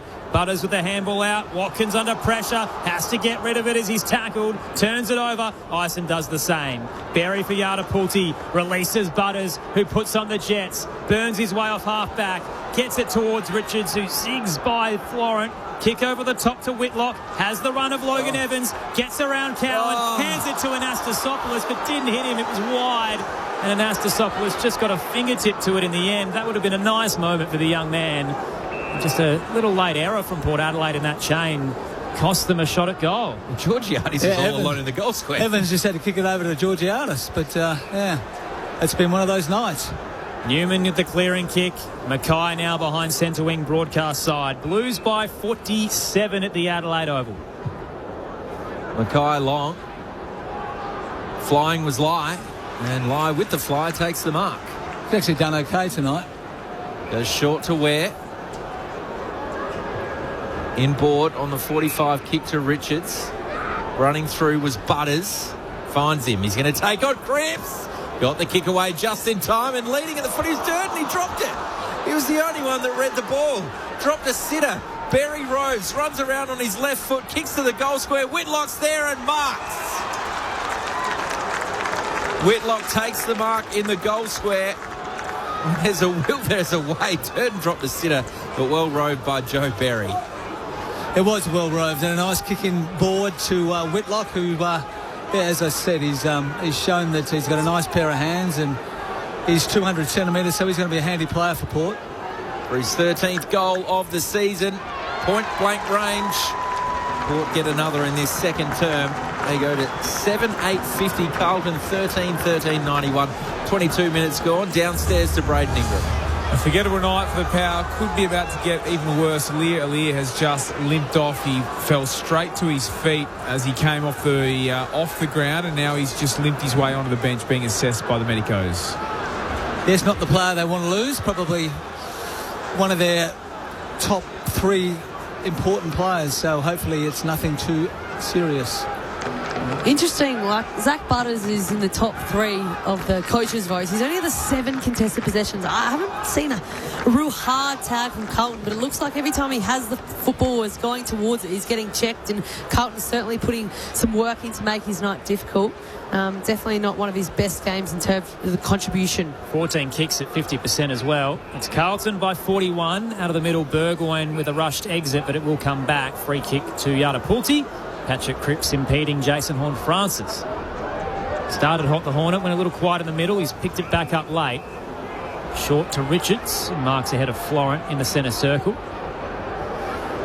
Actually hasn't done too bad. He's shown a little bit of life around the middle when he went into the middle after half-time. Yeah, there's something happening in back play here. Dean's gone down, and the only Port Adelaide player near him is Jordan Sweet, who's begging for forgiveness, but As a result, it is a turnover for the free kick off the ball. So where we were was in the middle of the ground. And hope it wasn't a gut punch. Yeah, it'll be a week if so. It sounds like it was high contact we're hearing. So anyway, turnover in the middle. Carlton were about to defend an inside 50 entry. Are going to get one of their own. Florent to Wilson. Little 1-2 with Cowan. Billy Wilson arches the back. Wilson on the deserted island misses to the right. It is Carlton by 42 points late in the final term. So bringing out a defensive wedge. He took way too long there. Didn't want to use his right foot, and he's kicked it out on the full. Yes, a few poor players have been shown up tonight against real pressure. They just haven't been able to handle it. So Harry Mackay is going to get the set shot. It'll take a kick of just over 50 metres, and where the point of the 50 meets the boundary line. Going to go the drop punt. Unloads, and I don't even know if that came back in the field of play. They're going to pay the free kick up near the goals, but went out much earlier than that. So Port Adelaide with the opportunity to bring it back in now. Oh, Marshall's had a shocker. Rove by Moraes, took on the tackle of Evans, gets it to Burgoyne to Butters. Handballs over the top to Watkins. He tries to get past Dean, does well enough to Richards. Handballs to Burgoyne. There's two Carlton players there. One of them is Hayward, and he's thrown into the deck by Georgiades. Richards roves it. Handballs to Moraes. Watkins on the run. He's got Newman for company. Gets the short pass forward to Durden, and if he can get it over the top to Whitlock, he's stepped over the mark, the Carlton player. The umpire hasn't paid the 50. We all saw it. Whitlock finally gets the footy 30 from goal in the right forward pocket. That's the one it's there for, isn't it, that one, when they stop the player from playing on. He's certainly come forward, but the umpire gave him the benefit of the doubt. They pay a 50 when someone runs 10 metres past. It's having no influence on the game. It's quite interesting. We could go on about that, but Whitlock has a shot on goal. He's kicked 2 for the night. This will take a good effort. Going the drop punt. Starts it on line, but just drifts across the face of goal for a minor score. Port go to 7-9-51. Carlton 13-14-92. We've got 26 minutes gone, and Carlton fans listening, you can certainly enjoy this one. Have dominated from start to finish. So I think Sweet will be okay with that incident off the ball, just trying to block for Georgiades, and got Dean high. Clearing kick comes from Florent out towards the broadcast wing. 4-on-4, hits the deck. Watkins puts his head over it, gets it out to Moraes. Radaglia took an eternity to kick towards the 50. Got tackled for his troubles and nearly got it towards Whitlock. Fist came in from Cowan. Billy Wilson for the Blues. Uses Hewitt, didn't know what to do with it. And Moraes gets him. Holding the ball right half forward. Another entry to come for Yadapulti. Showing some signs just like they did up north, but same as last week, it might be too little too late. Moraes into the 50. Jordan Sweet takes the mark. 35 out, slightly to the right. How about these numbers for the Blues? Leading possession getters, Cripps 29, Walsh 27, Jagger Smith 26. The Stars have fired tonight. Jordan Sweet for a late response. Crosses the paint of 50. Kick's not too bad. Just a straight line towards the left-hand upright, and ends up being a minor score to the left. Carlton by 40 here at the Adelaide Oval, closing in on the full-time siren. He's a big man that's got quite a nice action. He should actually be better. He's had 2 shots at goal tonight, 2 fairly simple ones, and missed them both, which has been the tail of his season. He's had the opportunities to probably kick 10 or 12 goals. Cowan brings it out up towards Mackay, creates a contest. Butters with a quick kick around the body, but there's only Carlton players waiting there. Walsh gathers, switches the play out wide to right half back. Finds his teammate in Chera. He goes short in turn to Ison. Right blue boots of the young blue. Goes inboard to Walsh. Couldn't complete the mark. Berry takes on the tackler. Handballs to Burgoyne, to Horne-Francis. He's 55 from goal. He unloads to Jason Horne-Francis and bounces it through. Well, he has been the standout for the Power. That's his 3rd goal. Go along with 32 touches. He's back in form. Is the Hornet. Port 8-10-58. A consolation goal. Carlton 13-14-92. Yeah, he has been the one player, hasn't he, at Port that actually has looked fresh and whatever he's done has been pretty good. A couple of turnovers, but on the whole, he's had a pretty good night. Kicking efficiency only 52% though, so that's probably a knock on him. You need to be better than that if you're classed as an elite midfielder. But he's probably made a couple of uncharacteristic decisions tonight, but then on the other hand, he's pulled some kicks that you go, wow, that's why you're one of the most talented up-and-coming players in the competition. But if you're having 32 and 10 first possessions, 8 inside 50s, 3 goals, like that's a Nick Dacos game. So the Power will lose 6 of their last 7. The Blues are about to go back-to-back under Josh Frazier. Out of the middle, Hewitt caught high on Francis, the offender. Free kick just next to the Ghana logo. Hewitt, the North Adelaide product, kicks up to the attacking edge. Byrne, it slipped through his fingers. He tries to tow it towards the 50. Cripps with a clean gather. Handball picked off though. Burgoyne back to Radaglia. Over the top to Marshall. Watkins has some space at right half back. Takes a bounce, hands it to Moraes. Tries to dart through. Hayward wrapped up, holding the ball. Free kick Carlton. They might get one last crack here at the Adelaide Oval as the Port fans make their way towards the exits. Will Hayward. Points long. Tries to caress it into the pocket. Cripps gathers. Hands it towards Burns. Spear. Big tackle laid. And holding the ball. They haven't played holding the ball Taylor all night. Byrne took it on the bounce. I think they just had to get that one out of their system. So Carlton banish their Blues. Josh Frazier's no one-hit wonder. They've gone back-to-back with a 34-point win at the Adelaide Oval.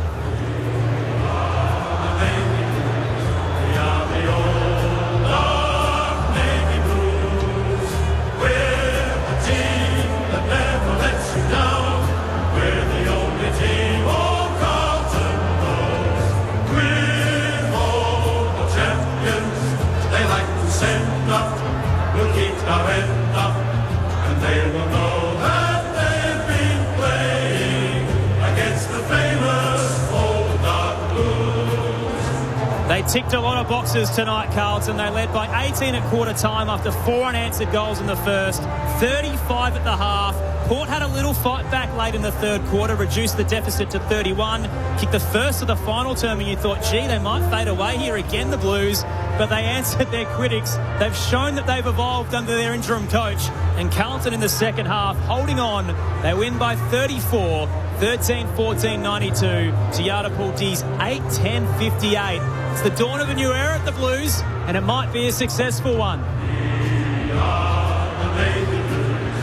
We are the old dark Navy Blues. We're the team that never lets you down. We're the only team old Carlton knows. We're all the champions. They like to send up. We'll keep our end up, and they will know that they've been playing against the famous old dark Blues. Michael Voss, Josh Frazier's taken over. He said publicly he doesn't really want the gig. He doesn't think he's ready for it. But, gee, he showed in the last fortnight he can get this group to click. 34-point winners, Carlton, back-to-back with Geelong to come next week, Friday night at the G. That'll really test them. But so far they've shown they're certainly on the improve over the last couple of weeks. Port Adelaide, they've lost 6 of their last 7 now.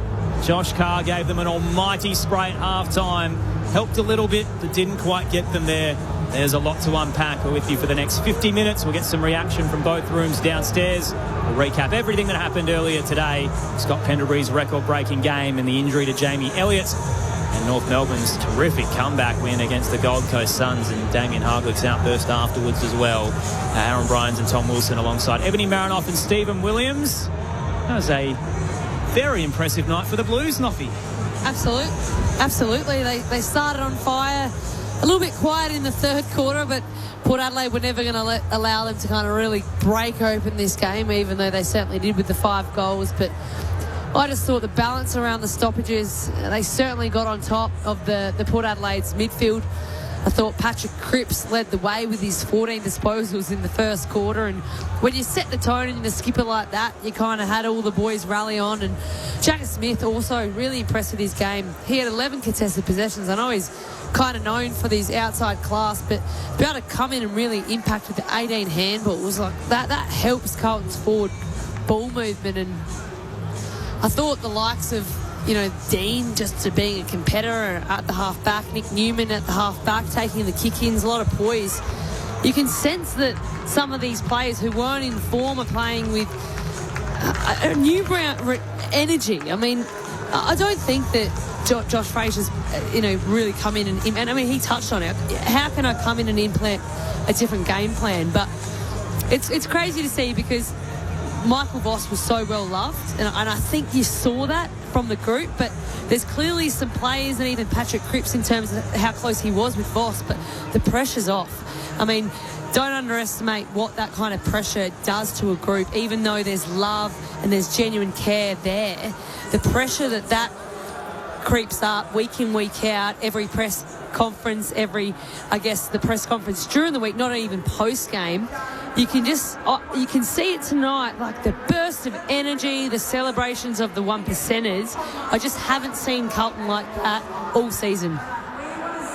Certainly. And they've had some pretty good footy, all year. Their position probably belies the footy that they've played. They've been in front of good teams for a lot of the season and just dropped away for some reason or another in the last quarter. But all of a sudden now, Vossi's been given the flick, and new coaches come in. As Ebony said, the pressure's off a little bit, and they're just playing footy. And they've studied Port Adelaide. They've seen how they like to play the game, how they like to chip the ball in the back half, get the ball through the middle of the ground, and they just didn't offer any of that to them today. They got numbers back behind the ball, and when they won it back, they were just able to slice through Port Adelaide and get the ball into their forward 50 quickly, whereas Port just didn't. They weren't able to get any system or flow going with their play.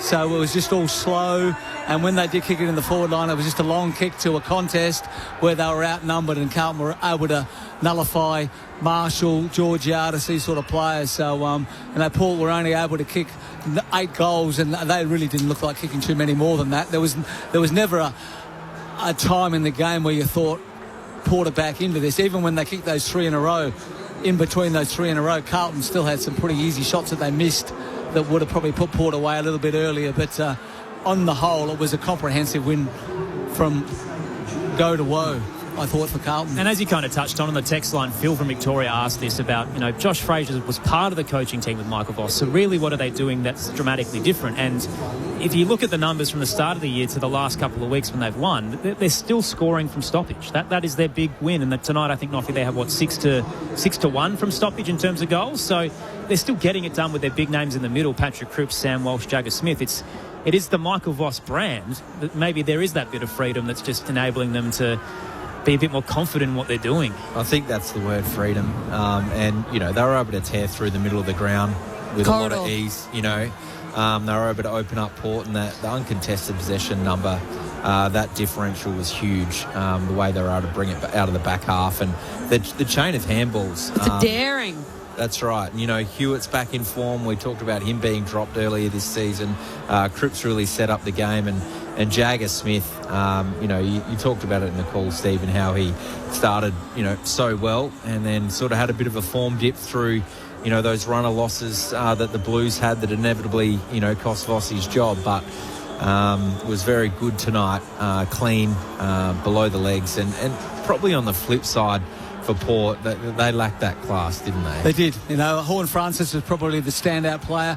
Butters had a bit of it, but it wasn't a typical Zach Butters game where whenever he got the balls, it looked like Port were going to score. There was none of that tonight.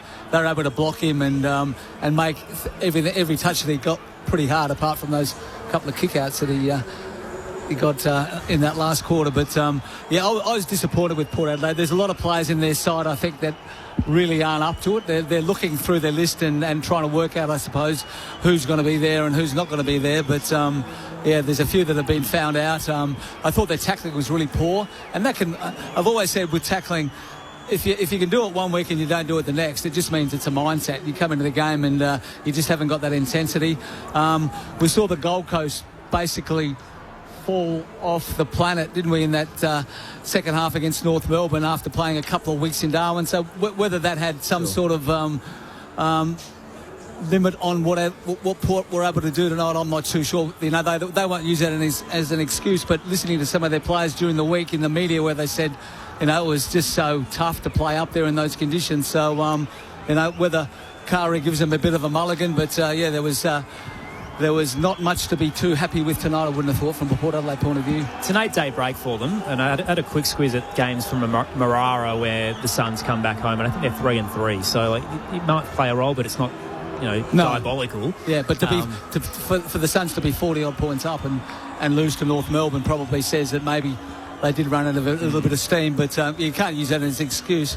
They never looked like it from the very first bounce, and Carlton were certainly worthy winners. Blues snap a 3-game losing streak at Adelaide Oval, and they've lost 5 of their last 6 against Port Adelaide here by an average of 70. So it's a big turnaround for them. Winners by 34 points tonight. Braden Ingram is down in the rooms awaiting their arrival. They're led in by the skipper, Patrick Cripps, who was the star of the show, and the 150 milestone man, Harry Mackay. What's it like down there, Braden? Well, it's a small but delighted Blue contingent, as you can hear. They've got the fizzy drinks laid out to be thrown around and to celebrate in these away rooms. I came in down the lift alongside some of the Carlton hierarchy, including the president, Rob Priestley, and also Graham Wright, the CEO, and it's fair to say they are absolutely pumped by this result to make it 2 from 2 under the new regime, and they're all jumping in now. The Gatorades are getting splashed absolutely everywhere before they get the song going, and they're about ready to go now. They are very, very excited, and well may they be after another victory.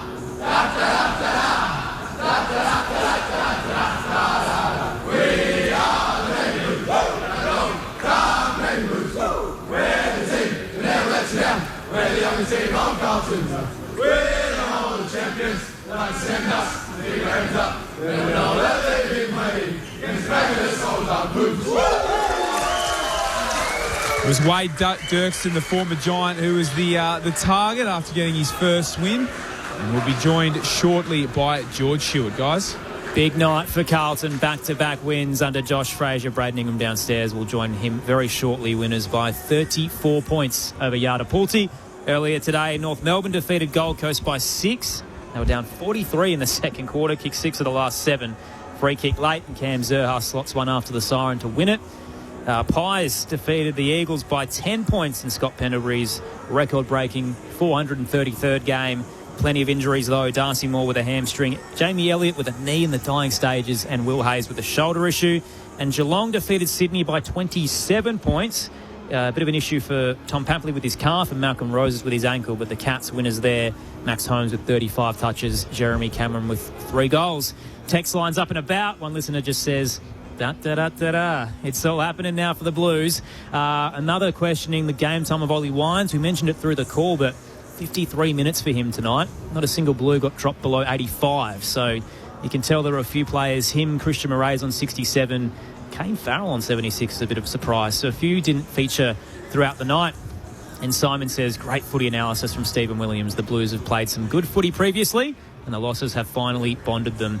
I want to get stuck into Port Adelaide too early, because one of the big questions and criticisms they've got, especially from Josh Franco, is the chopping and changing of the lineup and the fact that Josh Carr's publicly said he's experimenting. But let's start with the Blues up first and just, you know, how terrific their performance has been. The only downside, Matty Carroll's knee in the first quarter, but outside of that, all the stars shined.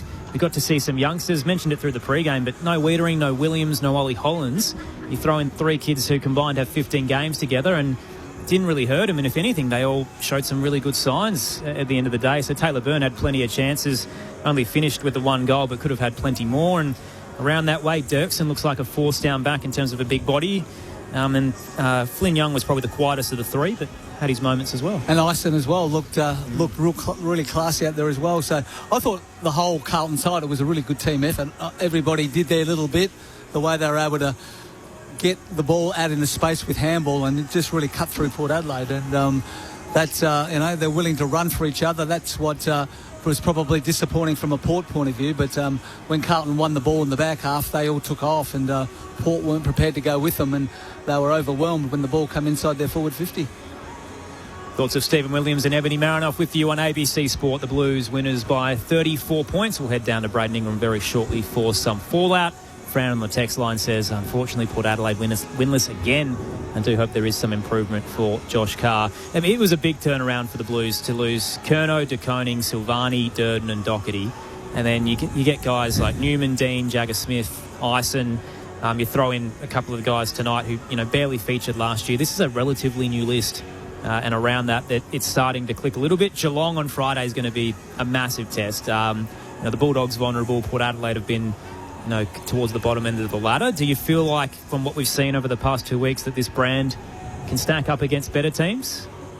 I think for sure. Like we saw Port 6 weeks ago make Geelong look very ordinary out here when they were playing a similar style footy to what Carlton played tonight. But all of a sudden when you play a game like that, opposition sides tend to look at you and analyse you a little bit closer, and that they're able to shut down Port's strengths and turn them into their own. So some homework has been done by the coaches. The players are able to execute the plan, and as I've said, Port didn't look like it from the first bounce, really. So, full credit to Carlton. And, there's enough, when you look, Cripps, Walsh, Florent, Hewitt, McKay, Haywood, Evans, Haynes, Ainsworth. There's a lot of experience there, and they probably led the way tonight. And the young guys, with their enthusiasm and their run, chipped in and made Port look pretty ordinary. So rogue one for you, Noffy, then. The talk when Michael Voss departed was, let's cash in on Patrick Cripps and Jacob Wiedering, and it's time to start the Carlton rebuild and get rid of some of these players who have some value. If we've seen back-to-back wins and the young stars starting to shine, do you feel like that is still the mantra Carlton should have, or should they, back in the list that they've got and keep trying to improve? Well, you just touched on, to rattle them off in terms of just genuinely the point of difference of experience. Then when you look over at Port Adelaide's list in terms of their young talent and untapped talent of debut games, Carlton are that far more experienced. Yes, they don't have the synergy amongst the team just like Port Adelaide because they're trial and error, like Josh Carr has stated. You've got Ollie Florent, Hewitt, Haywood, all from Sydney Swans. Experience, Bloods culture, in and around the mark. Then you add in Frankie Evans. What a story. We haven't even discussed. His game was one of his better games for Carlton. Delisted by Port Adelaide in 2024. Then was a train on at Carlton in the SSP. Earned his spot, and now he's contributing. It's not consistent, but again, just someone who's delisted. Haynes again from you're getting in genuine experience. Ainsworth, we haven't even touched on. Chera, they're players who have consistently played at previous clubs. Port Adelaide, on the other hand, they're all youngsters. They need to bring in, if they're going to, Zach Butters is going to stay in terms of they're going to win a premiership in the next 2 to 6 years. Where's the experience coming from? And I think Carlton, the pressure of performances was critiqued higher because of the pressure that the team was under. Patrick Cripps has still clearly... he's a star. 32 touches, 11 first possessions, a goal and 8 clearances as well. Thoughts of Ebony Marinoff, Stephen Williams. Carlton winners by 34 points. Let's get some reaction in the rooms with Braden Ingram.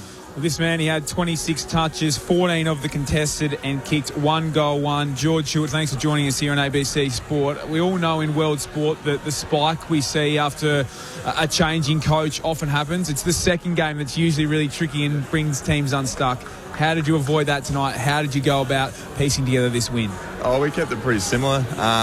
We just backed in our pressure and hunt, and there's just no secrets in footy. If you're strong in the contest, you're clean and provide good pressure for longer. They're usually the team that wins with good skills. So we've been able to probably do that. Last week we were probably a bit more. Probably weren't as clean, but we probably ended up getting them done with that pressure last week, and this week it was probably a bit of both with that skill, execution and pressure.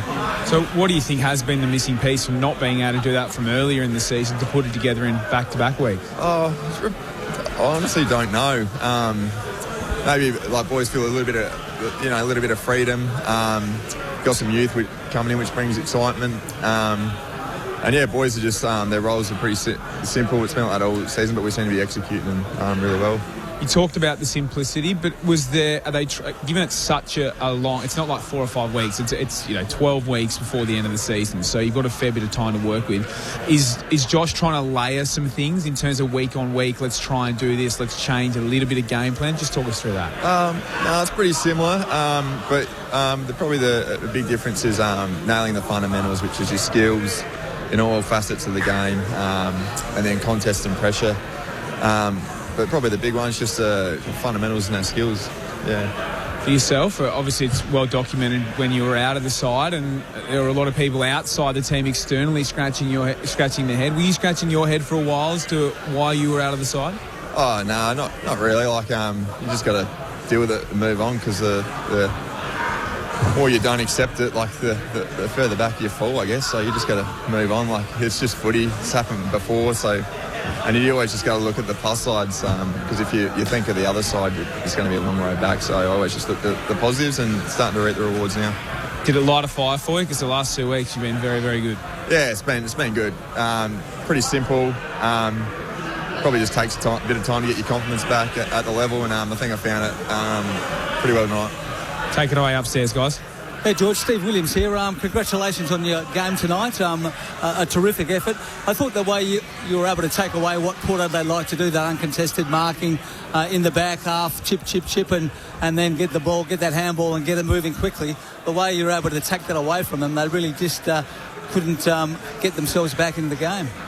Yeah, that was a focus. Like most teams now, it's probably started from Brisbane and Geelong, the best teams, that are high uncontested mark teams, and then they want to try and go through the corridor. So that was a big focus, is to try and take away their uncontested marks and keeping the ball out of the dangerous players' hands. And I think it was important for us to do that in the first quarter, and I think we did it pretty well. And also the way you guys were prepared to run, like plus 50 in handballs and an uncontested possession yourself. So when you did win the ball, your guys were prepared to get on the bike and really push hard. Yeah, I think that's just the byproduct of giving first gives, and if you're clean, and then things open up, and then you don't really think about it, and by the end of it, you're plus 50 in uncontested possessions, which is good. You'd rather be that way than the other way.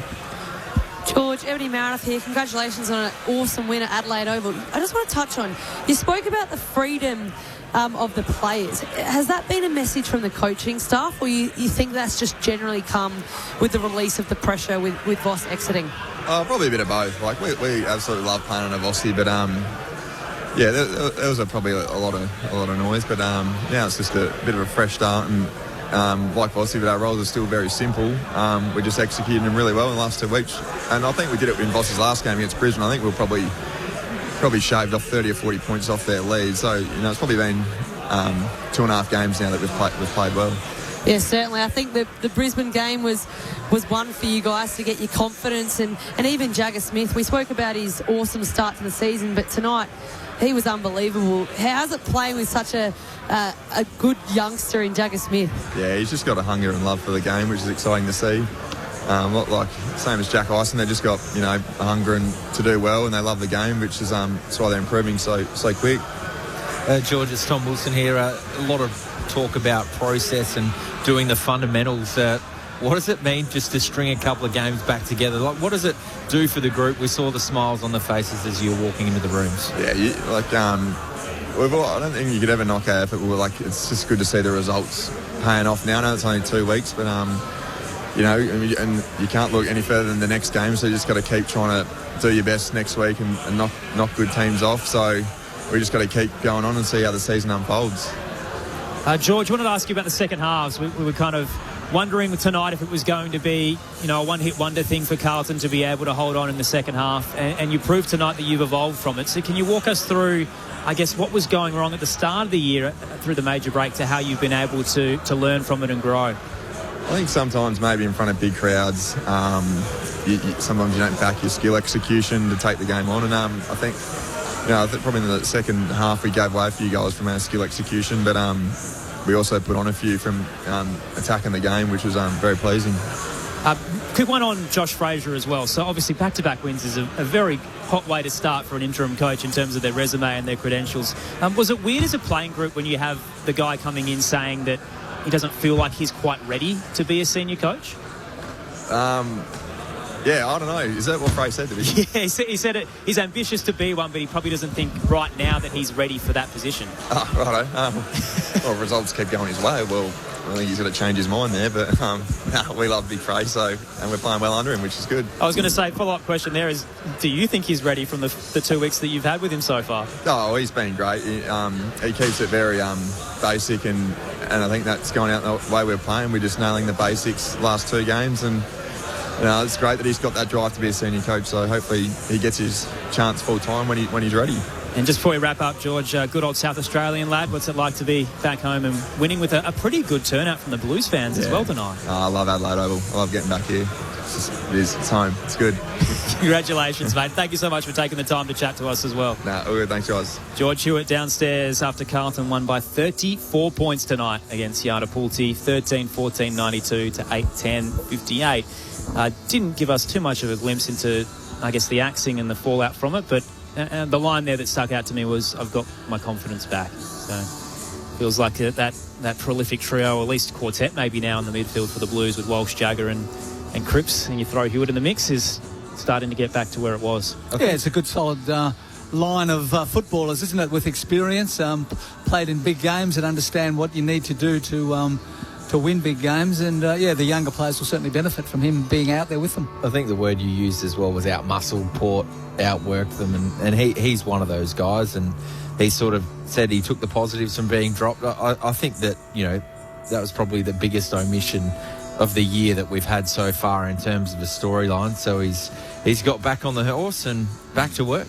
Marcus in South Melbourne on the text line says, what an intriguing day of footy. North beat the Suns, Freo on top of the ladder, and a strong second half from Carlton. So footy never fails to deliver, Marcus. It was an excellent day. The Roos by 6 over the Suns, the Pies by 10 over the Eagles, Cats knocked off the Swans by 27, and Carlton winners by 34. We'll unpack the Scott Penderbury milestone game and all the narratives out of it, because it was drama-filled. Just want to talk about Port Adelaide. We might get some reaction with Braden very shortly. So I think you've mentioned it a bit, Stephen, the fact that they traded away a lot of first the last few years to fill some holes and try and chase a flag under the Ken Hinkley era, where they probably were in the window 20 and 21, didn't cash in on it, got very close, tried to keep that running, and as a result now the depth looks very thin. They just don't have a lot of young early talent coming through. And then you look at, this isn't a knock on Anastasopoulos, because I think his 2 games have been very good, but when a player has had a really good sample performance, it feels like Josh Carr throws them in. So Mitch Sado was another one. He's kind of admitted that he's learning on the job about what he has at his disposal. And sometimes, even the Todd Marshall forward experiment tonight, he publicly said, Tom, that he wants to do it for at least 3 weeks, but it didn't work tonight. Is he going to stick to his guns on that? He was happy about the dual rucks, then he changed it again tonight. So Josh Carr, I think, still doesn't really know what he's got. Yeah, as far as young talent goes, I think Joe Berry's going to be a good player. I think that also Jack Whitlock is going to be a good player as well. So, there's some young talent there. They've, with Connor Rosie not playing, Lukosius not playing, a couple of their quality players, Bergman as well. So they missed that class in the side. Rosie across half back, his run and carry is certainly important for Port Adelaide, so they can get better. They had their opportunities under Ken Hinkley to win and get through to grand finals, but they weren't good enough to do it. And it doesn't matter who you are, you get your time in the sun when you got your players in the window to win premierships, and if you don't strike when the iron's hot, it's really hard to get back there again. And they're going through that transition now. Obviously, young Dougie Cochran looks like he's going to be a star player. So, they get him into their side, and there's a couple of more father sons the year after. So I don't think things are looking as gloomy as perhaps people think about Port Adelaide. I think they can bounce back quite quickly. And they've shown this year when they get things going, they're a handy side and hard to beat. So just tonight was one of those games where they just looked right from the very start that they weren't up to it, and Carlton were just too good. That was probably, my next question is that they had a bad game in round 1 against North, but they've been very consistent that whole period through. So they were probably due for one. I think we're coming in, we thought, maybe they're due to get the win, but this is probably the performance of a poor one, I guess. Yes, yeah, and Carlton, like I said, I don't think Carlton are nearly as bad as people make them out to be. They got 5 or 6 top-line players and with some younger guys coming up underneath that are making them not a bad side. Thoughts of Stephen Williams, Ebony Marinoff, your experts tonight as we unpack Carlton's 34-point victory over Yardapulti. The Power have lost 6 of the last 7 now, but some very competitive efforts in that stretch. Braden Ingram's made his way over to their rooms for the fallout. Down to you, Braden. Thanks, Aaron. I've got Jason Horne-Francis with me. An individually extraordinary game. 3 goals and 32 touches, but Jace just wasn't to be from a team perspective. What went wrong? Well, there was a lot of things, I think. In the first half, they beat us off turnover. We weren't, putting pressure on the ball well enough. We weren't delivering inside 50 well enough and not defending it there. And then our backs were getting exposed a little bit from the lack of pressure that we had down the field. And then, in the second half, they smashed us at stoppage. So it was a bit of a tale of two halves in that sense. Of they did one thing and then we tried to rectify that and they just did another thing. So Kari, at least externally in recent weeks, has spoken about skill execution and that needed to improve. And again, that seemed to be an issue tonight. Did that stand out to you? Yeah, definitely. I think it deflates the whole group as well when you have little turnovers like that are probably there, easy kicks to hit, easy handballs to hit. Sometimes they can be deflating, and I think you saw from our group tonight it definitely deflated us a bit, and we just need to find ways to put that behind us when things like that happen, and just focus on the next moment, which we spoke about before the game. We just didn't deliver it. It's felt like Kari's kept his cool so far this season, but it looked like at half-time he had a fair few words for you. What did he say? Yeah, well, he did. He had some words for us, and rightly so. We weren't good enough, and that was what he was saying. We weren't good enough. We weren't hard enough around the contest. We were playing a bit soft, and we needed to harden up a little bit and get our hands on the footy and start actually defending and playing the way that we wanted to. And we had the chance to respond, and we didn't. You said you got smashed around stoppage in that second half. Found it curious that Zach Butters went to half-back at the end of that third quarter and spent most of the fourth, although there was some time on ball in the fourth quarter at half-back as well. Do you know the thinking behind that? No, I'm not sure. I think we just wanted to get a bit of creativity off the back line there. I think we were being a little bit too safe with our ball movement. It probably showed, and we just wanted to get Zach down there. We know what he can do when he gets the ball in his hands. We give him the licence to go for it, and we try to free him up a little bit out down there. I think whatever move Kari makes, Kari's probably the best footy brain coach I've had. So we trust him wherever he puts magnets, and it just wasn't our night. Up to the team. Hey, Jason, Stephen Williams here. Congratulations on your game. I thought you were certainly Port's best player tonight, but also young. Where are we? Jack Whitlock, a young player that it's going to take a little bit of time, obviously, for a tall forward to develop, but he just keeps showing different signs in every game that he's going to be pretty important for you guys down the track. Yeah, definitely. Like you said, the tall forwards are hard to come by sometimes, and Jack's going really well. He's probably ahead of his time. With what a full forward, a tall forward would probably usually be. I think he's in his second or third year, and he's playing tremendous footy. He's solidifying himself in the side, and he's just building week on week, and he's going for his grabs and all that kind of stuff. And we value what he does in our team. He's bringing the ball to ground and making a contest and getting on the end of the field. And Jason, what's your week like when you come back from a game in Darwin? Obviously, hearing some of the reports in the media during the week that it's certainly a taxing game when you do play up there. What sort of week did you have on the track after that pretty tough game up in the NT last week? Yeah, well, I feel like we had a good week. We had a nice long break, an 8-day break. We spent some time together in Darwin, and then after the game as well, which was really good, and we got the opportunity to do that with an 8-day break. So, that was good. And then the week was just kind of as per usual. Getting our bodies right, getting our one main session in that we want to really have a crack and get the legs moving. But yeah, it was a pretty normal week, and I don't think the Darwin trip took too much out of us at all. It was pretty similar conditions to what we have down here at summer. So, like I said, we just didn't get it right tonight, but, we've had a good week, but we need to work on things. Jason, Ebony Marinoff here. Congratulations on your game. A little bit of an interrupted pre-season for yourself, but your last month has been as best as it's seen. How have you found your form and just getting that continuity in your body and your game? Yeah, it's been really good, I think, and just like you said, that continuity is a big thing in footy. It's hard to, it's hard to come off, no games playing, no pre-season. So I feel like just getting them runs into my legs, I'm able to run a little bit more time in the midfield now, which is really pleasing. And yeah, getting on the end of a few, which is good, but ultimately we want to win, and that's what we're striving out to do week in, week out. Jason, it's Aaron Bryans here. So just on that role there, so you slowly build up from the injury, and then you have this really hot patch where you're injected in the middle. Josh Carr puts you forward a couple of weeks ago. He publicly acknowledged it didn't quite work, and you've had a couple of quieter weeks, and then tonight you're back to your prolific best. So what is the plan moving forward in terms of the mid-forward mix, and I guess just what Josh Carr's expecting of you? Yeah, well, really, I'll leave it down to Kari where he wants to play me, to be honest. Like I said, he's one of the best footy brains that I've met. You know, he knows what the team needs, and if he needs me to go up forward and be damaging up there, I'll do that, and, you know, flip it around. If he needs me to play in the midfield full-time, then I'll do that as well. He definitely said he needed some more midfield minutes out of me tonight, which I thought I delivered on, which was good, like I said, to get some run into the legs again. But yeah, like I said, good footy brain, and wherever he wants me, I'll do the job. We've seen in terms of the ins and outs through the week, so Josh Carr's getting a chance to see all the players at his disposal, and he's publicly admitted, I guess, working out the chemistry and who works in best positions. It's very clear what he's trying to do from a game plan perspective, but how has the playing group kind of handled, I guess, the fluctuating roster with the injuries and then the changes of the lineup? Yeah, it's definitely been tough, I think. It's injuries are tough, and, they're inevitable in a game like this, and we just need to, have that good depth and find new players and put them into new roles that they're going to deliver on. And I think, that's the good thing about a footy club. You want players to just come in and play their role, and I think that's what we need to keep building on, just getting players in and knowing their role, playing their role wherever that is. But it's definitely good to have some continuity with less injuries. But like I said, it's going to happen in a footy season and at footy clubs.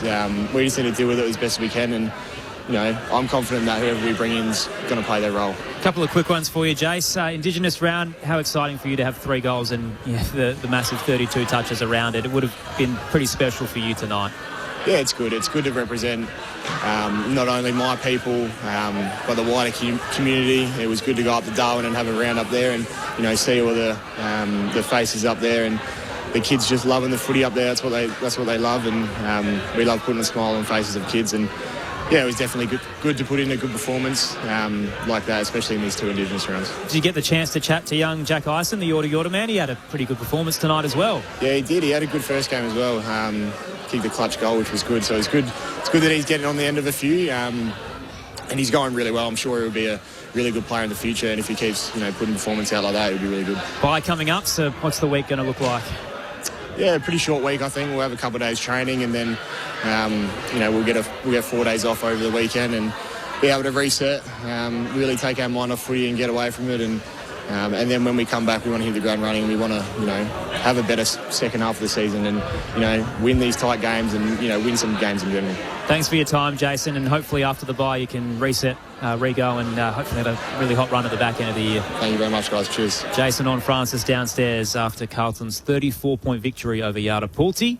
13-14-92 to 8-10-58. A very well-spoken young man, Jason Horne-Francis, and a pretty solid night. 32 touches, 8 inside 50s, 8 clearances, and 3 goals to his name, the Waterman product. Jason Horne-Francis. Rob on the text line's actually wondering if Noffy's going to give him the 3 votes or not, considering his disposal efficiency was a little bit off, even though he had the 32. We might save that for a little bit later, Noffy. I'm sure you're all over it, though, as well. And Grant from Hobart's got in touch and said, I just turned the car radio on after being at the theatre, and my Blues won. Incredible. I hope that doesn't start a trend for you, Grant, where you feel like you have to go to the theatre every week just to make sure they win. But, yeah, they're looking pretty good right now. Back-to-back victories for the Blues. Want to turn our attention to the earlier game. So Collingwood winners by 10 points over Wailech Marrow at the MCG had so much action in it. So obviously the big build-up for Scott Pendlebury's record-breaking game, which was done tremendously well. Crowd was terrific. Fireworks everywhere, pre and post. It felt like a rock show. They were all over the MCG. Great game where Collingwood led for a majority of it, but the Eagles clawed it back to a 3-point game late. Pendlebury tagged early, but ends up with 20 touches. Nick Dacos, as the master and apprentice combo, has 34 touches and 3 goals. And then the injuries. That's the hard part. So Darcy Moore with a hamstring. Will Hayes hurt his shoulder. Sounds like a dislocation. Jamie Elliott, late in the game, waits for a mark in the pocket. Tyler Young comes, a bit of momentum towards him. Doesn't really kind of clatter into him, but certainly caresses him down, and the Pies fans weren't happy with what happened, which was Jamie Elliott likely doing an ACL on the landing, had to be stretchered off. So a really disappointing fallout for the Pies, even though they got the win. This is what Craig McRae had to say about Jamie Elliott's injury afterwards. Too early to make any diagnosis other than we're hopeful. We hope for the best. We don't know until scans. He's in reasonably good spirits. Can't rule anything out. But we won't know. Clearly he's injured. Just don't know what extent yet. It's difficult. You're vulnerable when you're in the air. I watched the replay. I was more concerned about Jamie, watching his body movements than the actual incident. Speaking to Jamie afterwards, he goes, why did I go for that mark? Because he normally sort of just bodies, and this is his words, and maybe the ball hits the ground. But he just felt really vulnerable. And this is the incredible athlete. He's saying that he felt in the air, goes, oh no. This is how he can see the game at such a slow speed at times. But I don't know. It's hard to comment on the incident itself.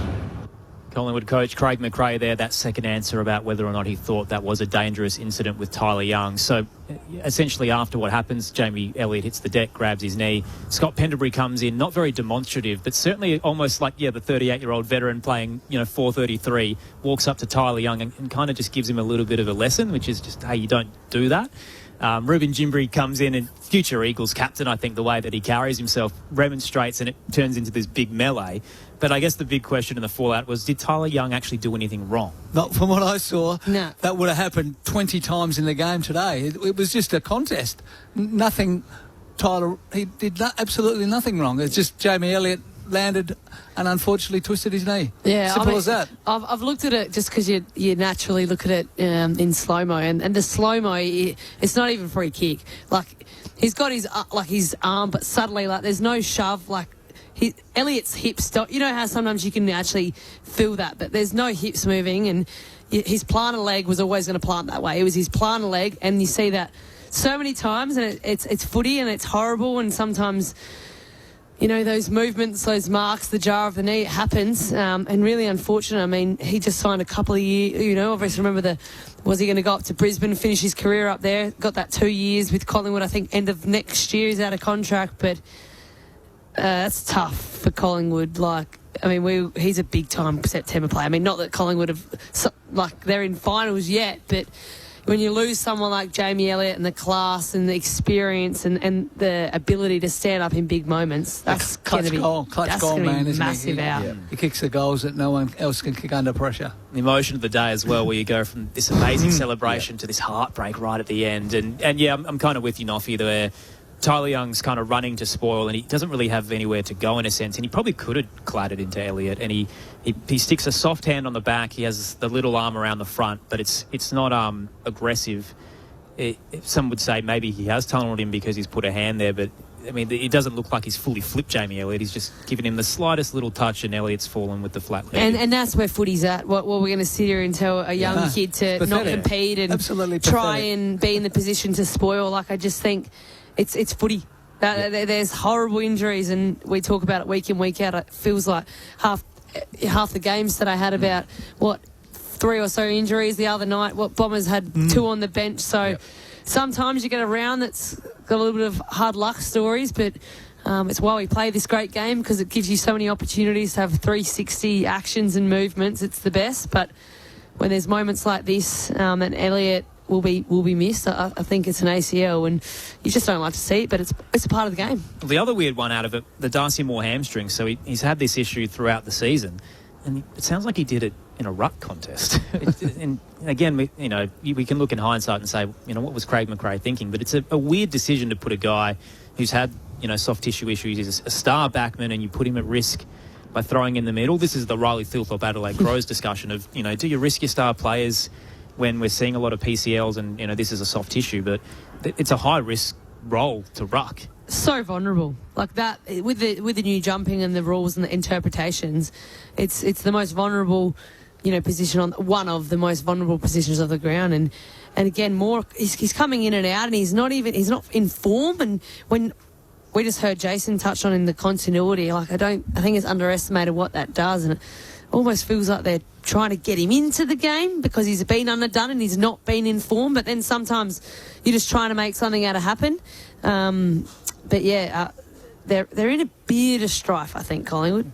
Yeah, it hurts you. Even though they got the win by 10 points, they've lost 2 stars out of it and a young guy as well. We'll have all the fallout tomorrow. So 12 Eastern AFL Sunday with Matt Clinch. I'm sure they will unpack it within an inch of its life. Cameron Lynn will be there as well. So the Pies winners over the Eagles by 10. The Roos with that massive comeback. So 49-point swing. They were down 43, won by 6 on the siren. Cam Zerha kicking a goal after the siren to get the job done. And Geelong winners over the Swans by 27 points. So they're right in the thick of things in terms of premiership favouritism, and Sydney cop a little bit of a blow to their standing. The Blues winners by 34 points here over Port Adelaide. Josh Carr just spoke to the press. Here's a little bit about what he had to say.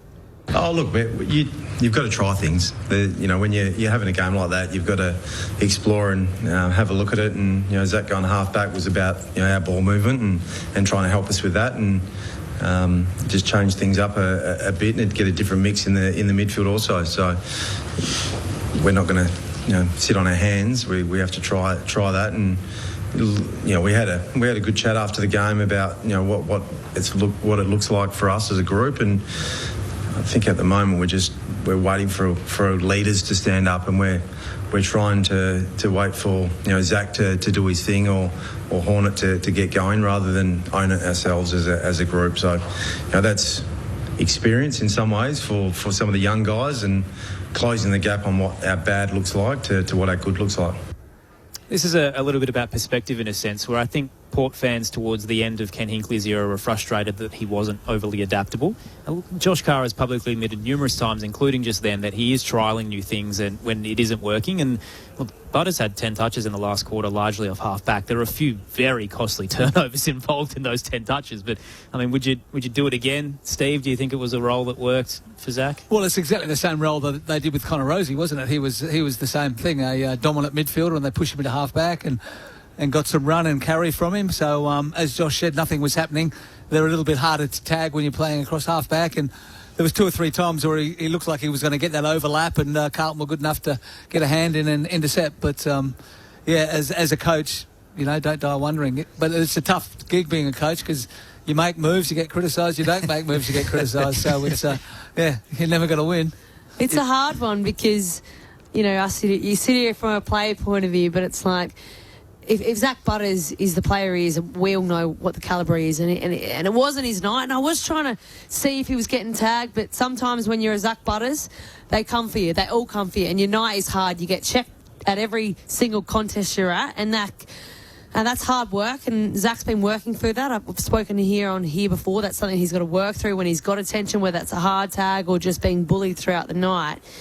But I don't mind it because he's too good of a player to not be in the game, and we're not going to sit here and say if, Nick Dacos is getting tagged. What's McRae doing? He's putting him at half-back. He's putting him on the wing. He's putting it full forward. He's doing everything to get your best players in the game, so I understand it. But in terms of Zach Butters and Jason Horne-Francis, right now they've got who's taking that third mid? It's not Ollie Wines. Jackson Mead's back in the sample. Will Brody's not playing. Who is that genuine third mid? I mean, you've got Patrick Reeves, Walsh and Smith, Hewitt who can pinch hit. Shows you how much they miss Rosie, don't they? Yeah, and Drew's probably having been a bit down as their defensive mid. Yep. 17 touches tonight. And Josh Carr sort of spoke about this after the North game, and he said it again, and they're their 2 worst performances. Is like, we can't rely on just our best players, just our leaders. We need that middle tier to actually accept that they can make major contributions to team performance and winning. And I feel bad not mentioning Willem Drew because he is, but this year he doesn't seem like he's been that constant starting midfielder. I know Carr has come out and openly said that he is trying to trial a mix, but when Port Adelaide have been at their very best, he's that defensive mid, like you just touched on, Tom, but he just hasn't been able to do that. The game's getting a bit faster as well. Went to Patrick Cripps, and he had 14 in the first quarter, so... is that the role for you? Ollie Wines playing, 53 minutes of game time? Yeah. 5 touches. Todd Marshall coming in after spending like where's the trust if that's what they've been going with the forwards, and they've got to bring Todd Marshall in, but maybe that's just the cattle. Yeah, and the hard thing with the mids is Wines, Drew, Watkins, who's obviously a first-year player. They probably can't play many other roles, so that makes it hard as well. They don't have that versatility where, Horne-Francis can go forward, or Butters goes back, and other teams, they can slide them to half forward or out onto the wing, and if they're not in form or not playing well, it must make it really difficult as a coach. It does, and Jace Burgoyne and Joe Richards were two that went through the midfield and probably got their hands on the ball a little bit, so they're probably a couple that maybe can step up and give Butters and Horne-Francis and those guys a bit of a chop out.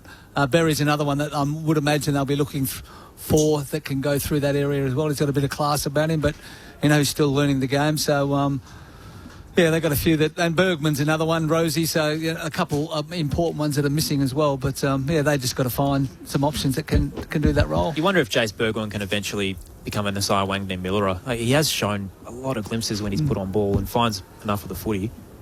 We just think about like the Bergman, Rosie, Jack Lacoste. I mean, we don't sit here and Power Pepper. We don't speak about contractual status or the money, but like that's a fair chunk of level of investment that's not playing right now. Yeah. Like probably it hurts. About 4 mil. Yeah. Well, but it is. But this is, and we talk about. I mean, they're still probably paying Florent and Haywood reasonable amount of money. They're not going over and having their contracts ripped up at Swans, but this is what happens when you have injuries. 3-2-1 for the night. Carlton winners by 34 points over the Power. How'd you land, Noffy? Oh, I had to. I don't like to always do statistics, but I have to say Patrick Cripps has to get the 3. I just think that his first quarter, and he played out and had contribution across the whole 4 quarters, but love to see his game. I thought Sam Walsh was at his best as well. He's a running ability. Love to see live games. And I got to go to Jagger Smith with the 1 because of his class in and around the contest. That's a little bit of a 3-2-1 at the top, but a shout out to Florent, Hewitt and Haywood because I think their impact tonight was the experience why Carlton got him over. And Mackay is also presenting up at the footy, which we don't always see consistently. It's an exciting mix when you have 3 Cripps, 2 Walsh, 1 Jagger. That's a nice midfield when it's all firing. Huge thanks to Ebony Marinoff for joining us tonight. I know you had a big day, Noffy. Stephen Williams, good to see you again. Thank you, great to be and here. All around the country the last few weeks. Yes, I know. Huge thanks to Tom Wilson, Braden Ingram downstairs as well for his work. Simon Rose and Adam Jones back in the studio. Carlton, back-to-back wins under their new coach. 34-point victors. 13-14-92 to 8-10-58. We'll unpack it all tomorrow. 12 Eastern, AFL Sunday with Matt Clinch. And then a doubleheader to wrap up round 11. So we've got the Giants and the Lions at the showgrounds from 12:30 Eastern. And at 3 p.m. Eastern Standard Time, it is the Dogs and the D's, Western Bulldogs and Narm at Docklands to wrap things up. Huge thanks for your company tonight and across a historic day in the AFL. It's been a lot of fun. Roos winners by 6 over the Suns. Pies by 10 over the Eagles. Geelong knocked off Sydney by 27. And Carlton winners by 34 at the Adelaide Oval to wrap up your Saturday. We'll see you tomorrow on ABC Sport.